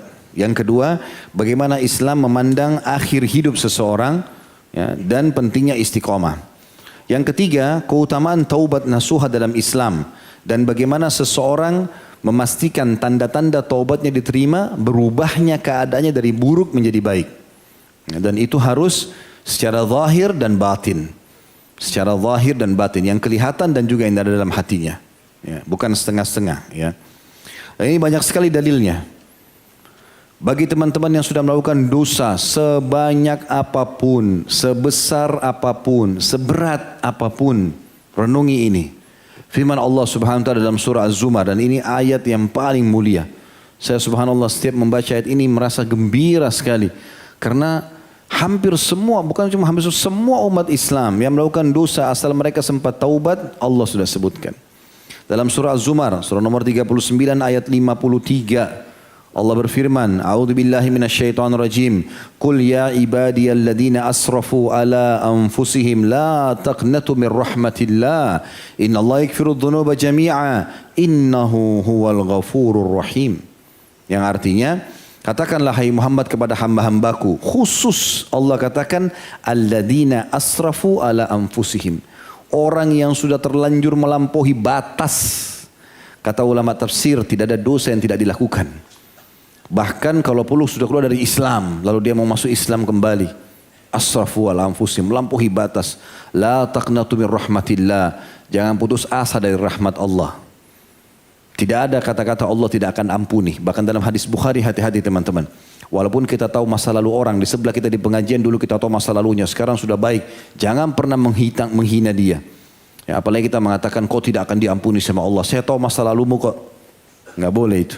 Kata Nabi SAW dalam hadis Qudsi, hadis Bukhari, Allah berfirman, ya, ada seorang hamba ya, yang mengatakan kepada hamba yang lain, Allah tidak akan mengampunimu, maka Allah marah kepadanya. Allah mengatakan, siapa orang ini berani benar melampaui keputusanku? Maka ketahuilah, aku telah mengampuni orang yang dia katakan tidak diampuni dan aku sudah hancurkan amalnya orang yang mengatakan itu. Tidak boleh kita vonis orang lain tidak akan diampuni. Sejahat apapun dia. Asal dia mau tobat nasuha, selesai. Gitu kan? Maka ini penting teman-teman sekalian. Dan sungguhnya Allah mengampuni, ya dikatakan innallaha yaghfirudz dzunuba jami'a. Bahasa jami'a dalam bahasa Arab ini tidak terkecuali. Allah mengampuni semua dosa. Kata ulama tafsir, besar, kecil, sengaja, tidak sengaja, samar, nyata, semua bersih. Ya, mau durhaka sama orang tua kah, mau syirik kepada Allah kah, mau berzina sekian puluh kali kah. Yang penting fahami. Dosa ada dua macam, ya. Ada dosa yang merupakan haknya Allah dan ada dosa yang merupakan haknya manusia atau makhluk. Kalau haknya Allah dilihat lagi, dibagi dua lagi oleh para ulama. Kalau haknya Allah Subhanahu wa taala yang tidak membutuhkan atau tidak ada hubungannya dengan masalah qada, ya, harus diganti. Seperti orang berzina, haknya Allah dia langgar. Dia berzina, Allah haramkan, tidak boleh. Dia berzina lalu dia taubat kepada Allah, sudah selesai. Enggak ada konsekuensi yang lain. Enggak ada konsekuensi. Tapi kalau misalnya dia bertaubat sementara dia pernah tidak keluarin zakat misalnya, atau dia punya utang Ramadan, utang Ramadan ini masih selisih di antara ulama. Kalau dia tinggalkan secara sengaja dengan orang yang, ya, atau dia tidak tahu dengan orang yang tahu, beda perbanding hukum yang jelas. Kalau ada hubungannya dengan masalah qada, maka dia taubat dan dia mengqadanya, gitu kan? Begitu pula dengan haknya manusia, ada dua macam. Kalau hak itu adalah perusakan citra, kita pernah ghibah, fitnah, gunjing ya, fitnah, mencaci maki, merendahkan, semua masalah ini, maka kita harus memperbaiki citra itu. Harus minta maaf dan perbaiki citranya. Lebih baik malu di dunia daripada malu di akhirat. Karena di akhirat tidak bisa lagi ucapan maaf. Yang ada adalah kasih bayar dengan pahala. Kata Nabi SAW, siapa yang punya masalah dengan saudaranya muslim di dunia, selesaikan di sini, halalkan.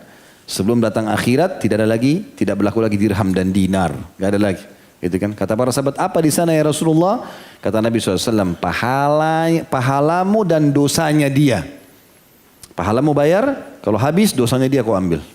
Ini bahaya. Untuk apa kita setengah mati sholat, puasa lalu diambil oleh orang lain? Gara-gara mau campuri urusan orang lain, rumah tangganya, pekerjaannya, fisiknya, apa untungnya buat kita? Gak ada untungnya. Ingat, kaidah hidup syar'i yang jelas. Kata Nabi SAW, min husni islami mar'i tarkuhu ma la ya'ni. Termasuk kesempurnaan Islam seseorang, dia meninggalkan apa yang tidak bermanfaat buat dia. Bukan urusan antum, jangan campurin. Gak usah masuk di situ. Ingat, bertanya juga sama orang, ikhwas sekalian, akhwat sekalian rahimakumullah, bertanya, sebelum tanya ke orang, tanya diri sendiri dulu. Pertanyaan ini penting gak buat saya? Ya, mau tanya bajunya orang, mau tanya topinya, mau tanya tasnya, mau tanya kerjaannya, mau tanya rumah tangganya. Penting gak buat antum ini? Ada urusannya gak? Kalau baju orang dia pakai bagus, kita tanya, memang kita ingin tahu mau beli, gak ada masalah. Tapi kalau setiap ketemu orang, oh bajunya beli di mana? Padahal nggak ada urusan sama dia. Kenapa warnanya begini? Kenapa begitu? Nggak perlu semua bertanya. Mungkin teman-teman sekalian dia pinjam baju tetangganya. Ya? Lah iya, lagi basah dia pakai baju tetangga kan? Antum tanya dia jadi nggak enak. Bagaimana istrinya? Mungkin baru cerai. Kita nggak tahu, mungkin pertanyaan itu tidak enak buat dia. Bagaimana orang tua, mungkin orang tuanya baru meninggal, kita nggak tahu. Tidak semua pertanyaan itu harus dilontarkan. Bertanya kalau perlu dan tanya diri kita sendiri dulu, perlu nggak pertanyaan ini? Ya? Apalagi masuk ke zona orang lain, nggak boleh. Ya? Kita memasukkan gembira dalam hati seorang muslim, menutupi aibnya adalah ibadah yang sangat besar pahalanya di sisi Allah SWT. Jangan balik ini. Jangan balik sibuk dengan keadaan orang lain yang tidak ada gunanya. Bahaya sekali. Yang kedua dalam dosa sama manusia adalah masalah materi. Mencuri, mengambil barang yang bukan hak, makan makanan yang bukan hak kita, pulpen, baju kaos, topi, buku, apa saja. Sendal. Ya, soalnya sampai di masjid pun ada pencuri sendal ini. Ya. Di rumah Allah aja berani mencuri. Gimana ceritanya ini? Ya. Bahkan tasnya orang dicuri. Berapa banyak CCTV tangkap begitu. Masuk dalam taklim penampilannya saja. Tapi luar biasa mencuri. Orang mencuri di rumahnya manusia aja sudah menakutkan. Apalagi mencuri di rumahnya Allah ini. Terlalu berani gitu ya. Lagi untuk apa mencuri ini? Apa gunanya? Kerja. Kenapa tidak kerja? Kita semua punya potensi yang sama kan? 24 jam waktu. 24 jam waktu kita semua, mata kita dua sama-sama. Ada orang yang 25 jam waktunya. Ada sini punya 25 jam? Enggak. Ada yang 3 matanya? Enggak. Semuanya sama. Berarti potensinya sama kan? Untuk apa mencuri nih? Dosa besar, enggak ada gunanya. Hubungan kita rusak sama orang. Kerja, mulia. Kata Nabi SAW, tidak ada orang yang membuka pintu iffah. Iffah itu kemuliaan. Mau terima tapi dengan imbalan. Dia kerja. Kecuali Allah bukakan pintu kekayaan. Dan tidak ada orang yang membuka pintu mengemis. Kasih sayain. Kecuali Allah bukakan pintu kemiskinan. Ya. Baik, selanjutnya teman-teman sekalian, firman Allah Subhanahu wa taala yang mulia, dan ini Allah mengatakan Allah mengampuni semua dosa-dosa, sesungguhnya Allah itu Maha Pengampun dan Maha Pengasih. Ayat yang lain dalam surah An-Nisa, surah nomor 4 ayat 13, Allah Subhanahu wa taala juga berfirman, ayat 110. Ya. An-Nisa ayat 110. A'udzu billahi minasyaitonir rajim, wa may ya'mal su'an aw yadhlim nafsahu thumma yastaghfirillaha yajidillaha ghafurar rahima. Barang siapa yang mengerjakan keburukan dan mendolimi dirinya. Kata ulama tafsir, maksud mendolimi adalah dosa yang dia lakukan diulang-ulangi sama dia. Terulang-ulang sekian lama. Gitu kan? Kemudian dia beristighfar kepada Allah, dia akan dapatkan Allah Maha Pengampun dan Maha Pengasih. Ayat-ayat mulia sekali. Allah mau kita baik, kita masuk surga. Allah nggak mau kita masuk neraka. Asal mau tobat saja, dan tobat itu indah, ikhwan. Kenapa tidak mau tobat? Hanya fahami teman-teman sekalian, tobat itu adalah betul-betul menyesali kesalahan kita, menyadari itu sebuah kesalahan bukan cuma dari lisan, batinnya pun begitu, kemudian dia meninggalkannya. Dengan serius dia tinggalkan, bukan main-main. Ada banyak ikhwah sudah ikut pengajian, sudah tahu riba haram, tapi masih ada tapinya. Tapi terus ini. Ya. Jadi kapan mau 100% tobat ini hijrah, ya kan? Masih ada tapi nggak usah pakai tapi, nggak usah peduli manusia. Makan yang halal saja, kalau enggak biar kelaparan nggak apa-apa, gitu kan? Nggak boleh masuk yang haram lagi. Sudah stop, masa-masa lalu sudah selesai, tutup semuanya. Kalau enggak sekarang berubah ikhwah, kapan antum berubah? Coba. Kalau enggak sekarang taubat, kapan taubat? Kalau enggak sekarang jadi orang baik, kapan? Mau tunggu ajal datang baru menyesal? Menyesal ikhwah sekalian, menyesal. Waktu kita nggak ada lagi, waktu nggak ada. Nggak ada jaminan kita masih hidup nanti malam, nggak bisa. Sampai Umar bin Khattab mengingatkan, hasibu anfusakum qabla an tuhasabu, hisab baik-baik dirimu sebelum kau dihisab sama Allah, gitu kan? Dia mengatakan wazinu a'malakum qabla an tuzan. Timbang amal-amal kalian sebelum ditimbang nanti hari kiamat. Juga dalam firman Allah yang lain dalam surah Asy-Syura, surah nomor 42 ayat 25, Allah SWT berfirman, firman Allah luar biasa, banyak sekali masalah taubat. Ini saya pilih beberapa ayat saja. A'udzu billahi minasyaitonir rajim. Asy-Syura surah nomor 42 ayat 25. Wa huwal ladzi yaqbalu taubata an ibadihi wa ya'fu 'anis sayyi'at wa ya'lamu ma taf'alun. Dialah Allah satu-satunya yang menerima taubat hamba-hambanya. Ingin kembali kepada Allah, Allah terima semuanya dari hamba-hambanya. Dan dia memaafkan semua kesalahan. Kata ulama tafsir, Allah enggak sebutkan wa ya'fu 'anis sayyi'ah. Dan dia memaafkan kesalahan, dipakai mufrad, tidak. Allah pakai jamak, wa ya'fu 'anis sayyi'at. Dan Allah memaafkan semua salah-salah, sebanyak apapun kata ulama tafsir. Bahkan dalam banyak hadis disebutkan, Nabi SAW mengatakan, ya, Allah memaafkan dosa walaupun sebanyak buih di lautan. Jadi dosa-dosa itu luar biasa. Ya. Allah maafkan semua.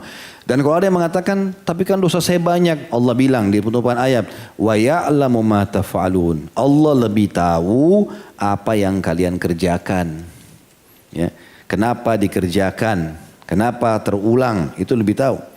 Ada seorang sahabat teman-teman sekalian berkata kepada baginda Nabi SAW, ya Rasulullah, kalau saya buat dosa, apa yang saya harus lakukan? Kata Nabi SAW, istighfar. Kembali kepada Allah, astagfirullah. Astagfirullah itu seperti penyampaian maaf kepada Allah. Ya, kalau kita lagi salah sama orang, maafin saya ya, itu istighfar. Taubat artinya berjanji sama Allah tidak mengulang. Kita kayak buat surat pernyataan, saya berjanji tidak akan mengulang, itu taubat. Gitu kan. Maka sahabatnya mengatakan, ya Rasulullah, kalau saya buat dosa, istighfar kepada Allah. Taubat kepadanya. Kalau saya ulangi ya Rasulullah, satu waktu iman saya lemah, saya ulangi. Kata Nabi SAW, istighfar lagi. Taubatlah kepada Allah. Asal yang pertama kau jujur, setelah ini terjadi lagi ya sudah.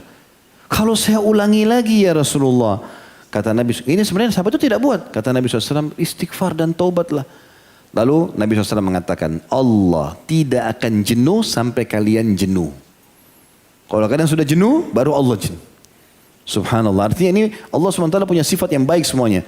Tapi Nabi SAW berikan gambaran kalau Allah SWT terus saja menerima taubat hamba-hambanya. Ini sebuah keutamaan yang sangat luar biasa yang harusnya tidak luput dari kita teman-teman sekalian.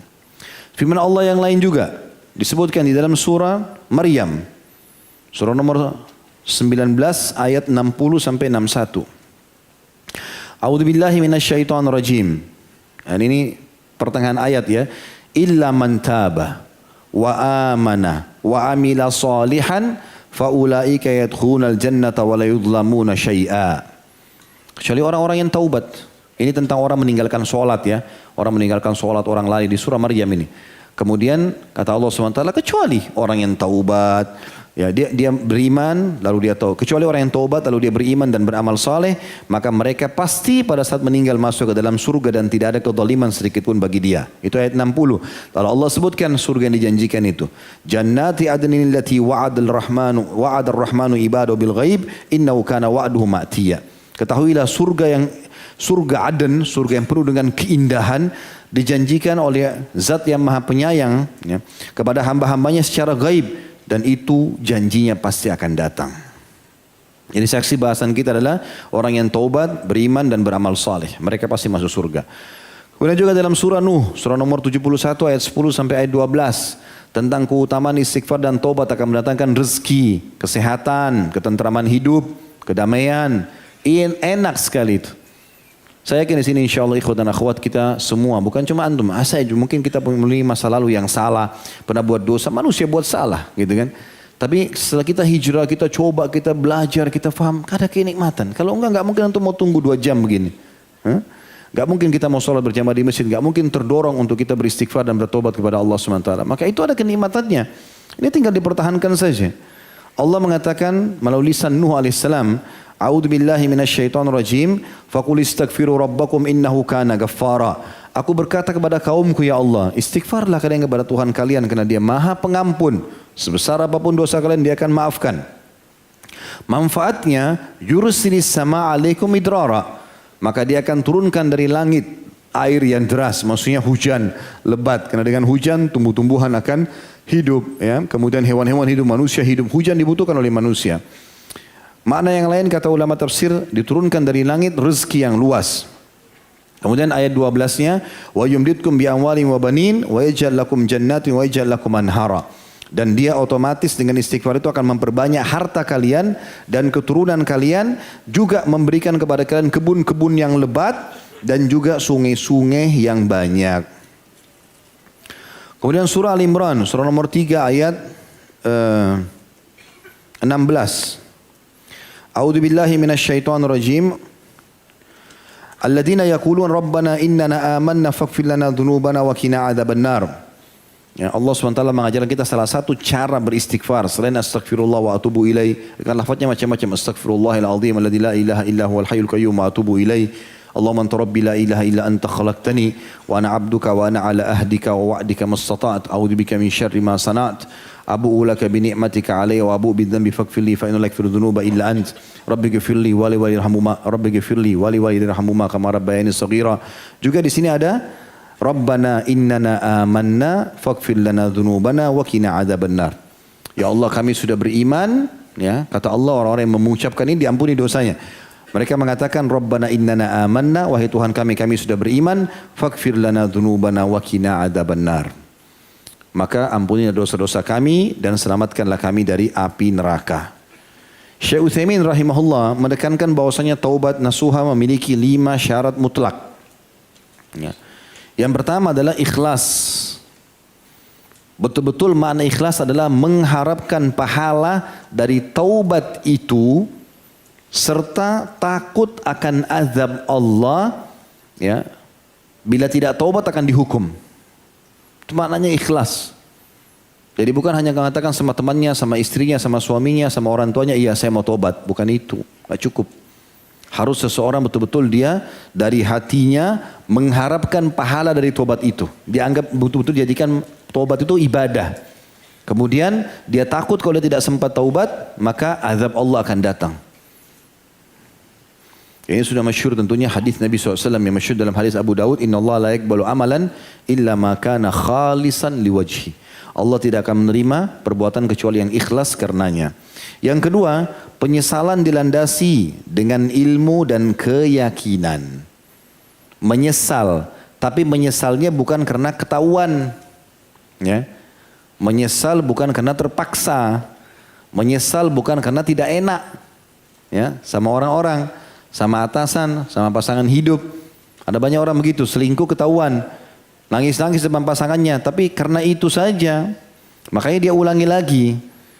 Syekh Utsaimin rahimahullah detail sekali mengatakan penyesalan harus diikuti dengan ilmu agama. Tahu memang harus syarat daripada taubat nyesal. Oh ini salah. Itulah yang penting. Kemudian keyakinan penuh bahwasanya memang ini syarat taubat. Dan dia yakin dengan dia menyesal maka akan jadi tameng yang kuat untuk mengulangi permasalahan itu. Jadi tidak akan ulangi lagi dosanya. Yang ketiga, meninggalkan dosa itu seketika dengan tulus. Ini kalimat tulusnya perlu digarisbawahi ini. Jangan meninggalkan dosa karena tidak ada kesempatan. Ya. Kalau ada orang tidak jadi berzina karena tidak ada lagi orang yang bisa diajak berzina, ya, itu bukan taubat namanya, gitu kan? Atau taubat lisan, tapi masih ada yang nyangkut perbuatan dosanya. Ya. Saya tahu ada beberapa orang ikhwah begitu, ngomongnya luar biasa. Begitu ketemu ternyata masih terlilit riba ini, dan masih buka pintu riba. Kok aneh ini? Dan buka pintu riba ini uniknya bicaranya, iya saya lupa Ustaz. Asyik betul lupa ini. Lupa riba. Bagaimana caranya lupa? Padahal dia dulu tahu itu haram dan ditinggalkan. Tapi bahasa lupa ini gimana caranya? Walaupun saya sebenarnya tidak bertanya awalnya, tapi karena ada penjelasan dari dia, maka saya heran kenapa antum bisa terjerumus lagi nih. Dan jelas-jelas sudah ditinggalkan. Gitu kan?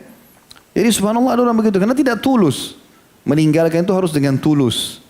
Meninggalkan lawan jenisnya berzina karena tahu ini haram dalam Islam. Tinggalkan. Mau apapun godaannya datang, tidak. Selesai. Ya. Yang keempat.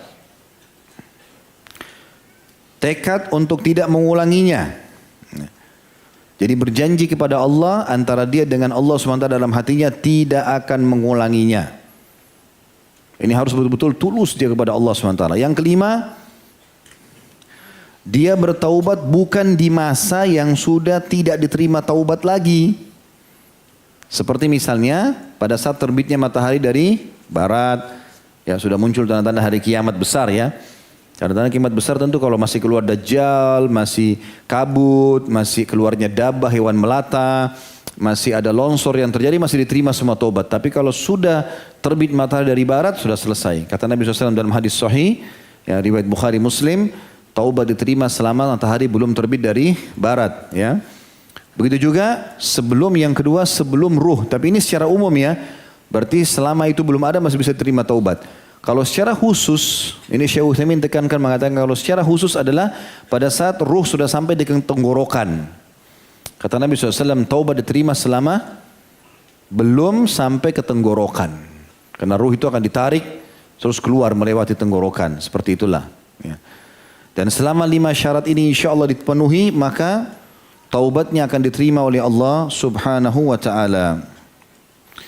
Allah subhanahu wa ta'ala menyebutkan juga dalam surah Al-Imran, surah nomor 3, 135. Ini kita tutup dalilnya dengan ini ya. Dalam masalah taubat. Yang bunyinya a'udzubillahi minasyaitonir rajim walladzina idza fa'alu fahishatan aw zalamu anfusahum dzakarullaha fastaghfaru lidzunubihim wa may yaghfiru dzunuba illallah wa lam yusirru ala ma fa'alu hum ya'lamun. Tadabburi ayat ini teman-teman, artinya kata Allah, dan orang-orang yang apabila terjerumus dalam fahisha. Artinya kata ulama tafsir, dia sudah mulai ada niat mau buat dosa itu. Kata sebagian ulama, sudah mulai menyentuh dosa itu.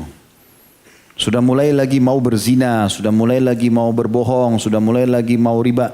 Sudah mau kembali, kata Allah, dan mereka-mereka yang kalau melakukan, baik sudah mau terjerumus atau sedang terjerumus dalam dosa itu, ataupun zalamu anfusahum, menzalimi diri mereka, sudah taubat kembali lagi, zakarullah, mereka tiba-tiba ingat Allah. Kata ulama tafsir, Allah ingatkan dalam diri mereka tentang Allah. Takut nih dosa nih. Apa yang terjadi? Fastaghfaru lidzunubihim. Lalu mereka beristighfar terhadap dosa mereka. Kata ulama tafsir, langsung dia tinggalkan lawan jenisnya, kebohongannya, ribanya. Langsung istighfar kepada Allah dan meninggalkan. Lalu Allah mengatakan, wa may yaghfiru dzunuba illallah. Kalau begitu keadaannya, maka tidak ada yang tidak Allah ampuni dosanya. Walam yusirru ala ma fa'aluhum ya'lamun. Lalu setelah itu mereka tidak lagi melakukan atau ingin melakukan dosa-dosa itu. Ya. Kita lanjut lagi teman-teman sekalian ke yang keempat. Tentang masalah keselamatan itu, ini ibrah dan pelajaran yang keempat. Yang pertama tadi kedudukan sahabat, yang kedua Islam melihat akhir amal seseorang dan bagaimana istiqomah itu dalam Islam. Yang ketiga keutamaan taubat nasuha dalam Islam dan bagaimana seorang mengganti keburukan menjadi kebaikan. Dan ini kita ambil pelajaran dari Abu Sufyan radhiyallahu anhu, beliau mengganti keburukannya dengan kebaikan. Ini juga sudah pernah saya berikan masukan ya. Kalau antum pernah mentraktir teman-teman di masa jahiliyah ke karaoke, ke diskotik, berzina, minta kepada Allah petunjuk. Kalau bisa teringat dulu kita pernah keluarkan biaya berapa, sedekahkan sekarang untuk menutupi kesalahan itu. Kemudian yang keempat, keselamatan itu ada dalam mengikuti Nabi SAW. Tidak ada keselamatan di muka bumi ini, seseorang akan selamat, bahagia, tentram, ya, menjadi sukses kecuali mengikuti Nabi SAW. Mengikuti Nabi SAW itu menjadi penyebab datangnya cintanya Allah, keselamatan, kebahagiaan, punya panduan hidup. Ya. Allah SWT menyebutkan, sudah memerintahkan Nabi SAW untuk menyebutkan di dalam Al-Quran. Allah kekalkan. A'udzu billahi minasyaitonir rajim. Qul in kuntum tuhibbunallaha fattabi'uni yuhibbukumullah yaghfir lakum dzunubakum. Katakanlah hai Muhammad kepada mereka hamba-hamba atau umatmu ini, ya, kalau kalian betul mencintai Allah, maka ikutilah aku, maka Allah akan cintai kalian dan mengampuni dosa-dosa kalian. Dan sekian banyak sekali ya dalil-dalil yang berhubungan dengan mengikuti Nabi SAW ini. Banyak sekali ayat, dan itu hak Nabi SAW untuk kita ikuti. Dan juga Nabi SAW sendiri menyebutkan, tidak akan beriman seorang dari kalian sampai dia menjadikan hawa nafsunya mengikuti apa yang aku bawa. Gitu kan? Beliau juga mengatakan SAW dalam hadis sahih, ya, tidak akan beriman seorang dari kalian sampai dia menjadikan aku lebih dicintai daripada dirinya, keluarganya dan hartanya. Sampai Umar bin Khattab radhiyallahu anhu waktu dengar ini berjalan bersama Nabi SAW. 2 keledai lagi jalan, Nabi SAW dan Umar bin Khattab radhiyallahu anhu. Lalu Umar mengatakan, ya Rasulullah, setelah dengar hadis ini, saya mencintai anda dari segala hal kecuali diri saya. Harta siap saya kasih, keluarga saya tinggalkan kalau anda perintahkan, kecuali diri saya. Masih ada berat. Kata Nabi SAW, tidak bisa hai Umar. Kalau kau mau beriman benar, sampai dirimu sendiri. Walaupun kau tidak suka kalau aku perintahkan, kerjakan. Walaupun kau suka kalau aku larang, tinggalkan. Maka kata Umar, dia tunduk sejenak lalu diangkat kepala yang mengatakan, Al-ana ya Rasulullah. Sekarang wahai Rasulullah. Kata Nabi SAW, Al-ana ya Umar. Sekarang hai Umar. Ya betul-betul memang harus Rasulullah SAW di atas segalanya. Walaupun orang tidak suka kita satu dunia, kalau Nabi SAW suruh kita lakukan. Walaupun satu dunia suka tapi Nabi SAW larang, kita tinggalkan.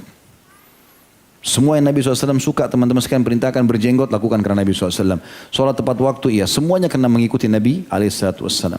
Ini kebahagiaan, ketentraman, dan ini yang diperintahkan dalam agama.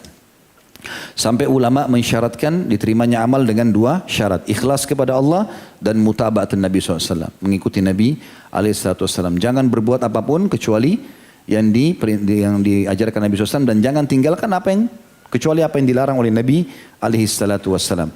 Yang kelima, bolehnya menyebutkan syair dalam Islam. Ya. Asal syair-syair itu bagus dan bermanfaat. Ya. Nabi SAW dalam surah Asy-Syu'ara disebutkan, tidak dibolehkan oleh Allah SWT untuk menyebutkan syair. Gitu kan? Tapi itu khusus untuk Nabi SAW. Agar tidak bercampur baur antara syair dengan ayat-ayat Al-Quran, sabda-sabda Nabi SAW, gitu kan. Tapi Nabi SAW membolehkan para sahabat dan Allah SWT membolehkan itu. Maka Nabi SAW biarkan Hasan ibn Thabit membalas tadi Abu Sufyan ibn Harith. Kemudian Abu Sufyan ibn Harith radhiyallahu anhu majma'in pada saat masuk Islam membela Nabi SAW. Dan banyak penyair-penyair dari kalangan sahabat yang menyebutkan itu. Bahkan di perang Khandak, para sahabat melantunkan syair-syair. Ya. Mereka mengatakan, Allahumma la isya illa isyatal akhirah, Allahumma gfir lil muhajirin wal ansar.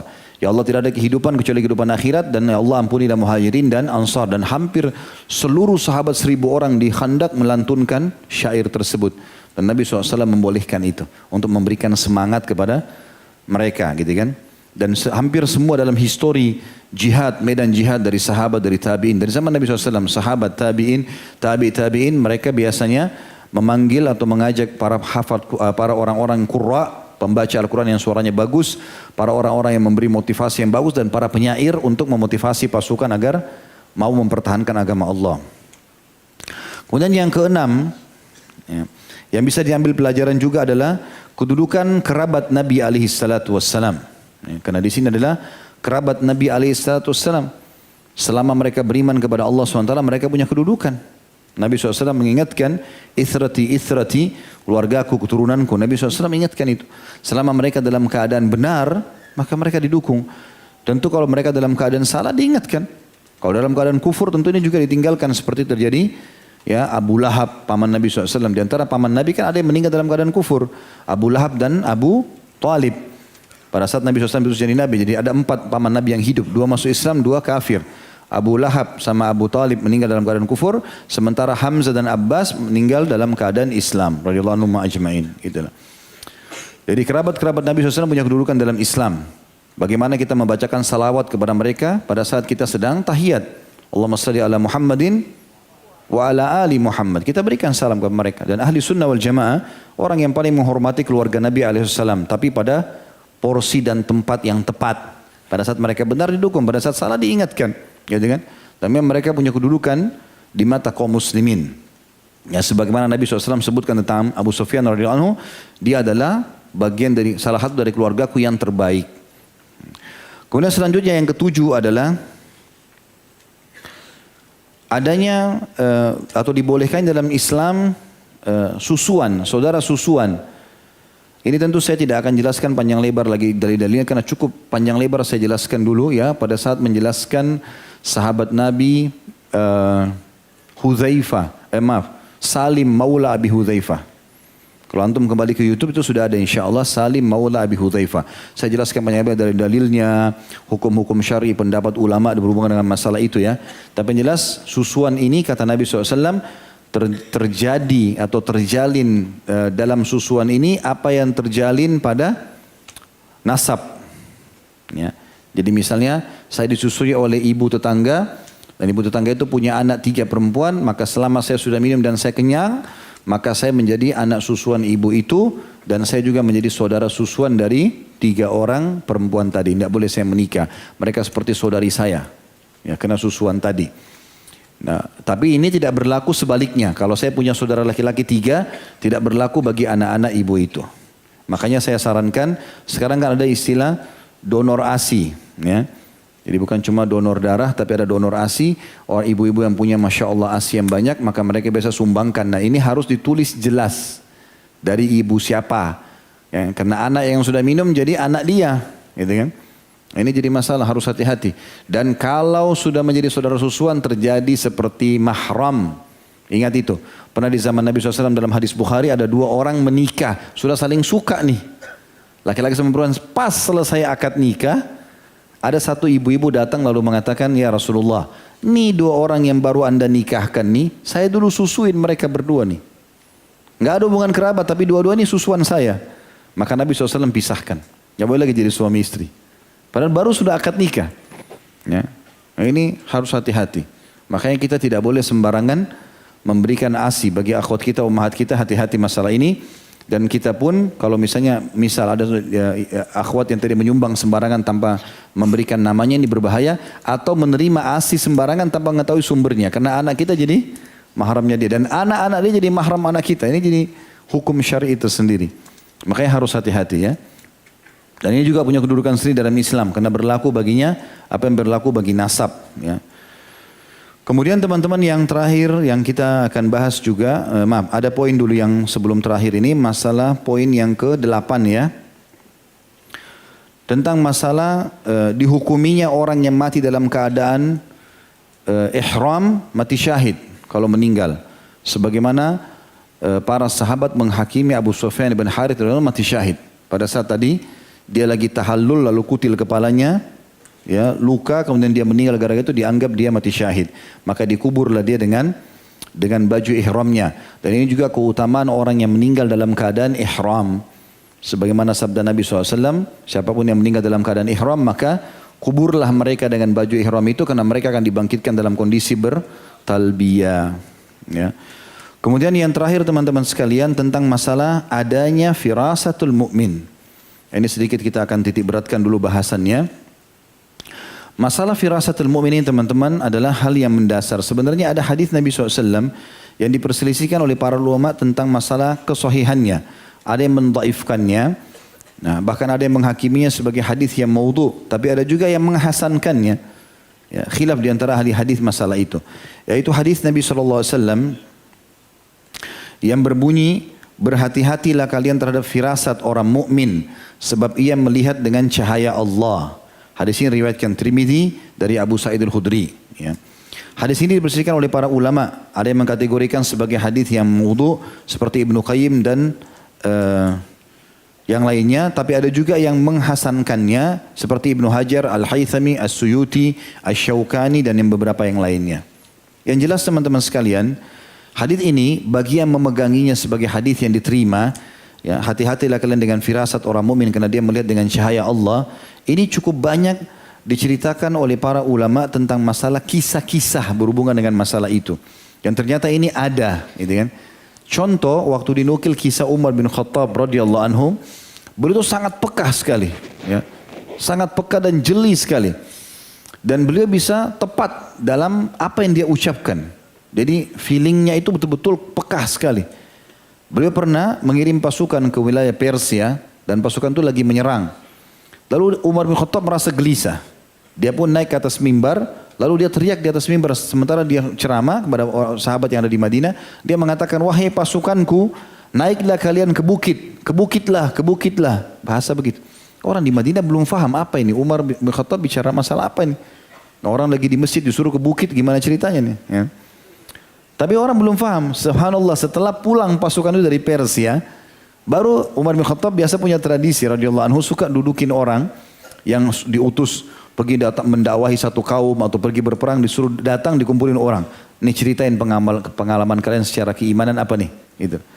Maka ceritalah Umar bin Khattab tanya pasukan ini, apa yang kalian hadapi pada saat sedang di kancah peperangan? Dia bilang, ya Amir Mukminin, kami terdesak sekali. Musuh dari depan, musuh dari belakang. Jumlah kami kecil, jumlah mereka sangat besar. Dan pada saat kami tidak tahu lagi harus membuat apa, tiba-tiba kami dengar suara Anda mengatakan, wahai pasukanku ke bukitlah. Dan di sebelah kiri kami ada bukit, kami nggak pernah berpikir itu.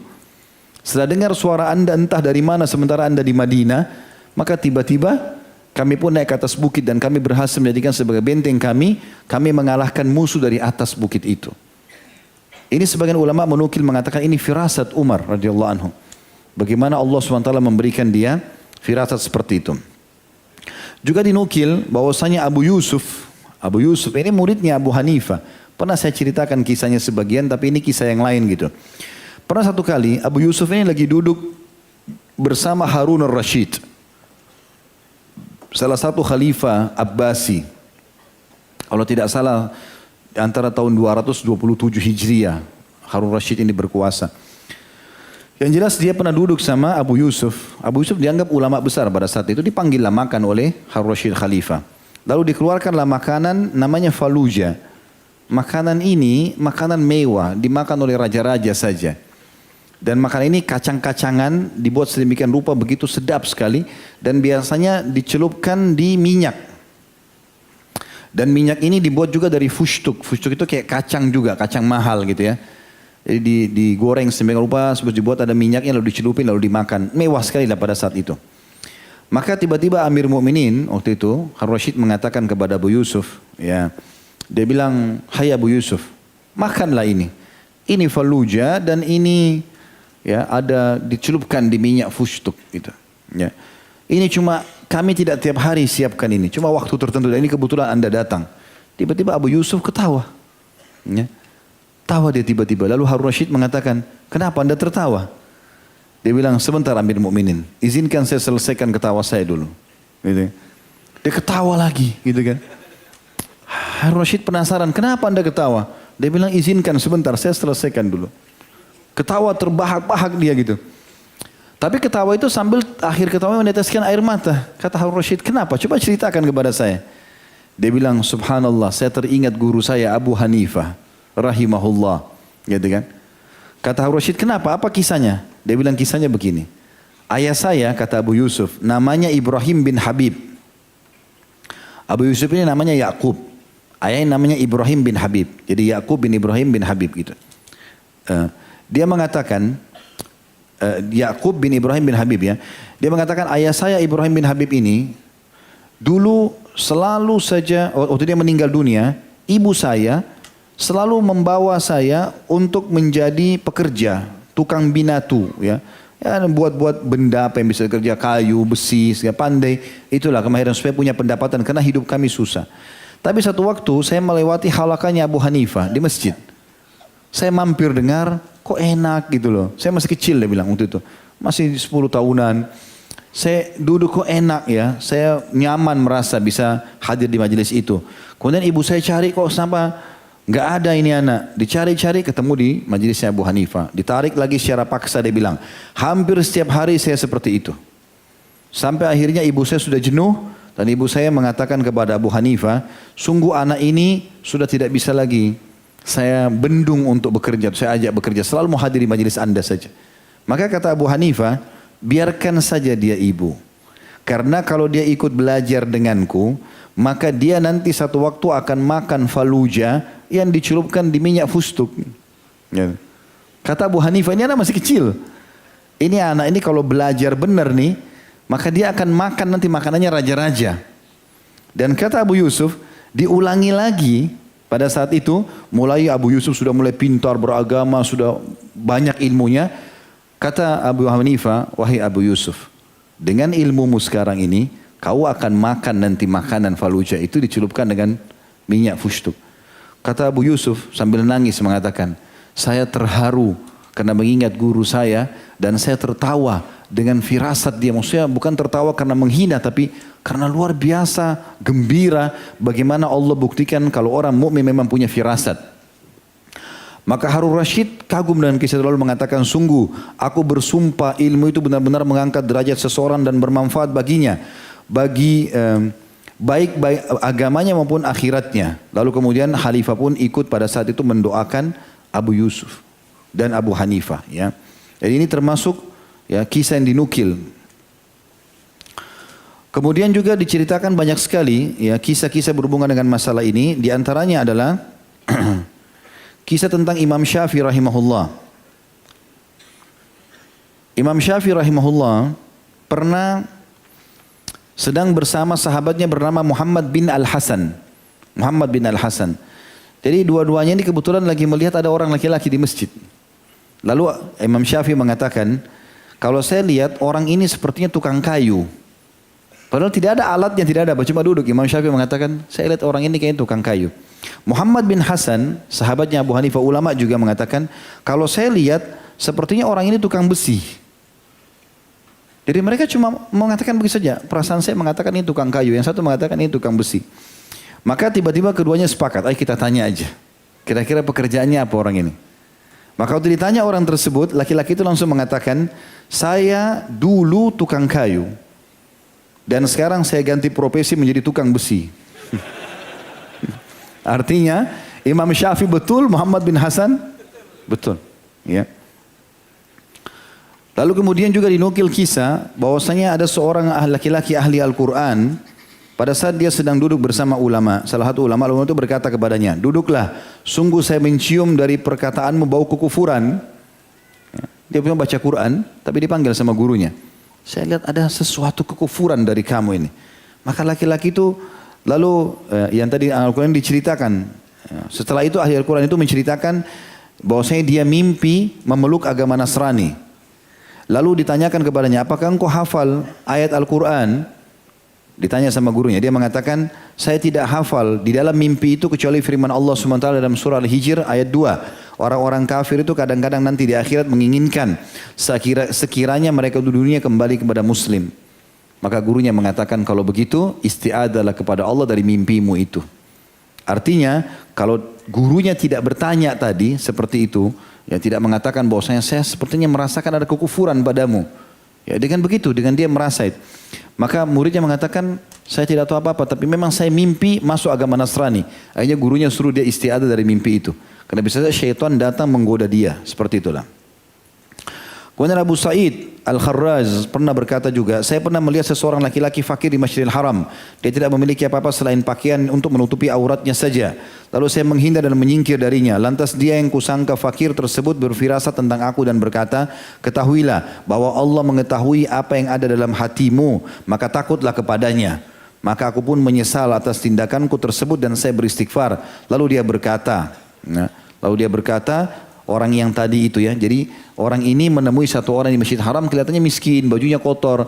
Kayak ada prasangka dia mengatakan, kayaknya orang ini ya mungkin tidak jaga kebersihan, ada sangka buruk. Tiba-tiba orang itu mendekat lalu mengatakan, hati-hati dengan prasangkaanmu karena Allah, ketahuilah, Allah mengetahui apa yang ada dalam hatimu maka takutlah. Ini firman Allah dalam surah Al-Baqarah ayat 235. Ya, yang artinya, ketahuilah bahwasanya Allah mengetahui apa yang dalam hatimu maka ya takutlah.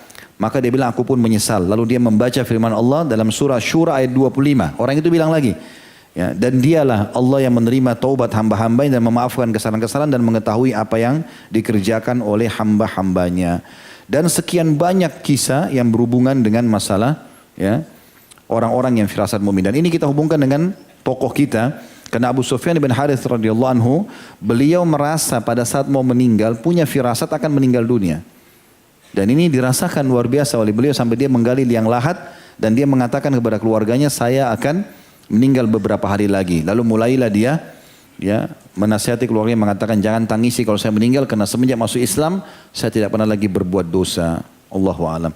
Baik, begitu saja. Semoga apa yang kita bahas hari ini bermanfaat buat kita semua dan dijadikan sebagai tambahan amal kita pada hari kiamat. Kalau ada benar pasti dari Allah, kalau ada salah dari saya mohon dimaafkan. Subhanakallahumma bihamdika, asyhadu an la ilaha illa anta astaghfiruka wa atubu ilaik. Wassalamualaikum warahmatullahi wabarakatuh.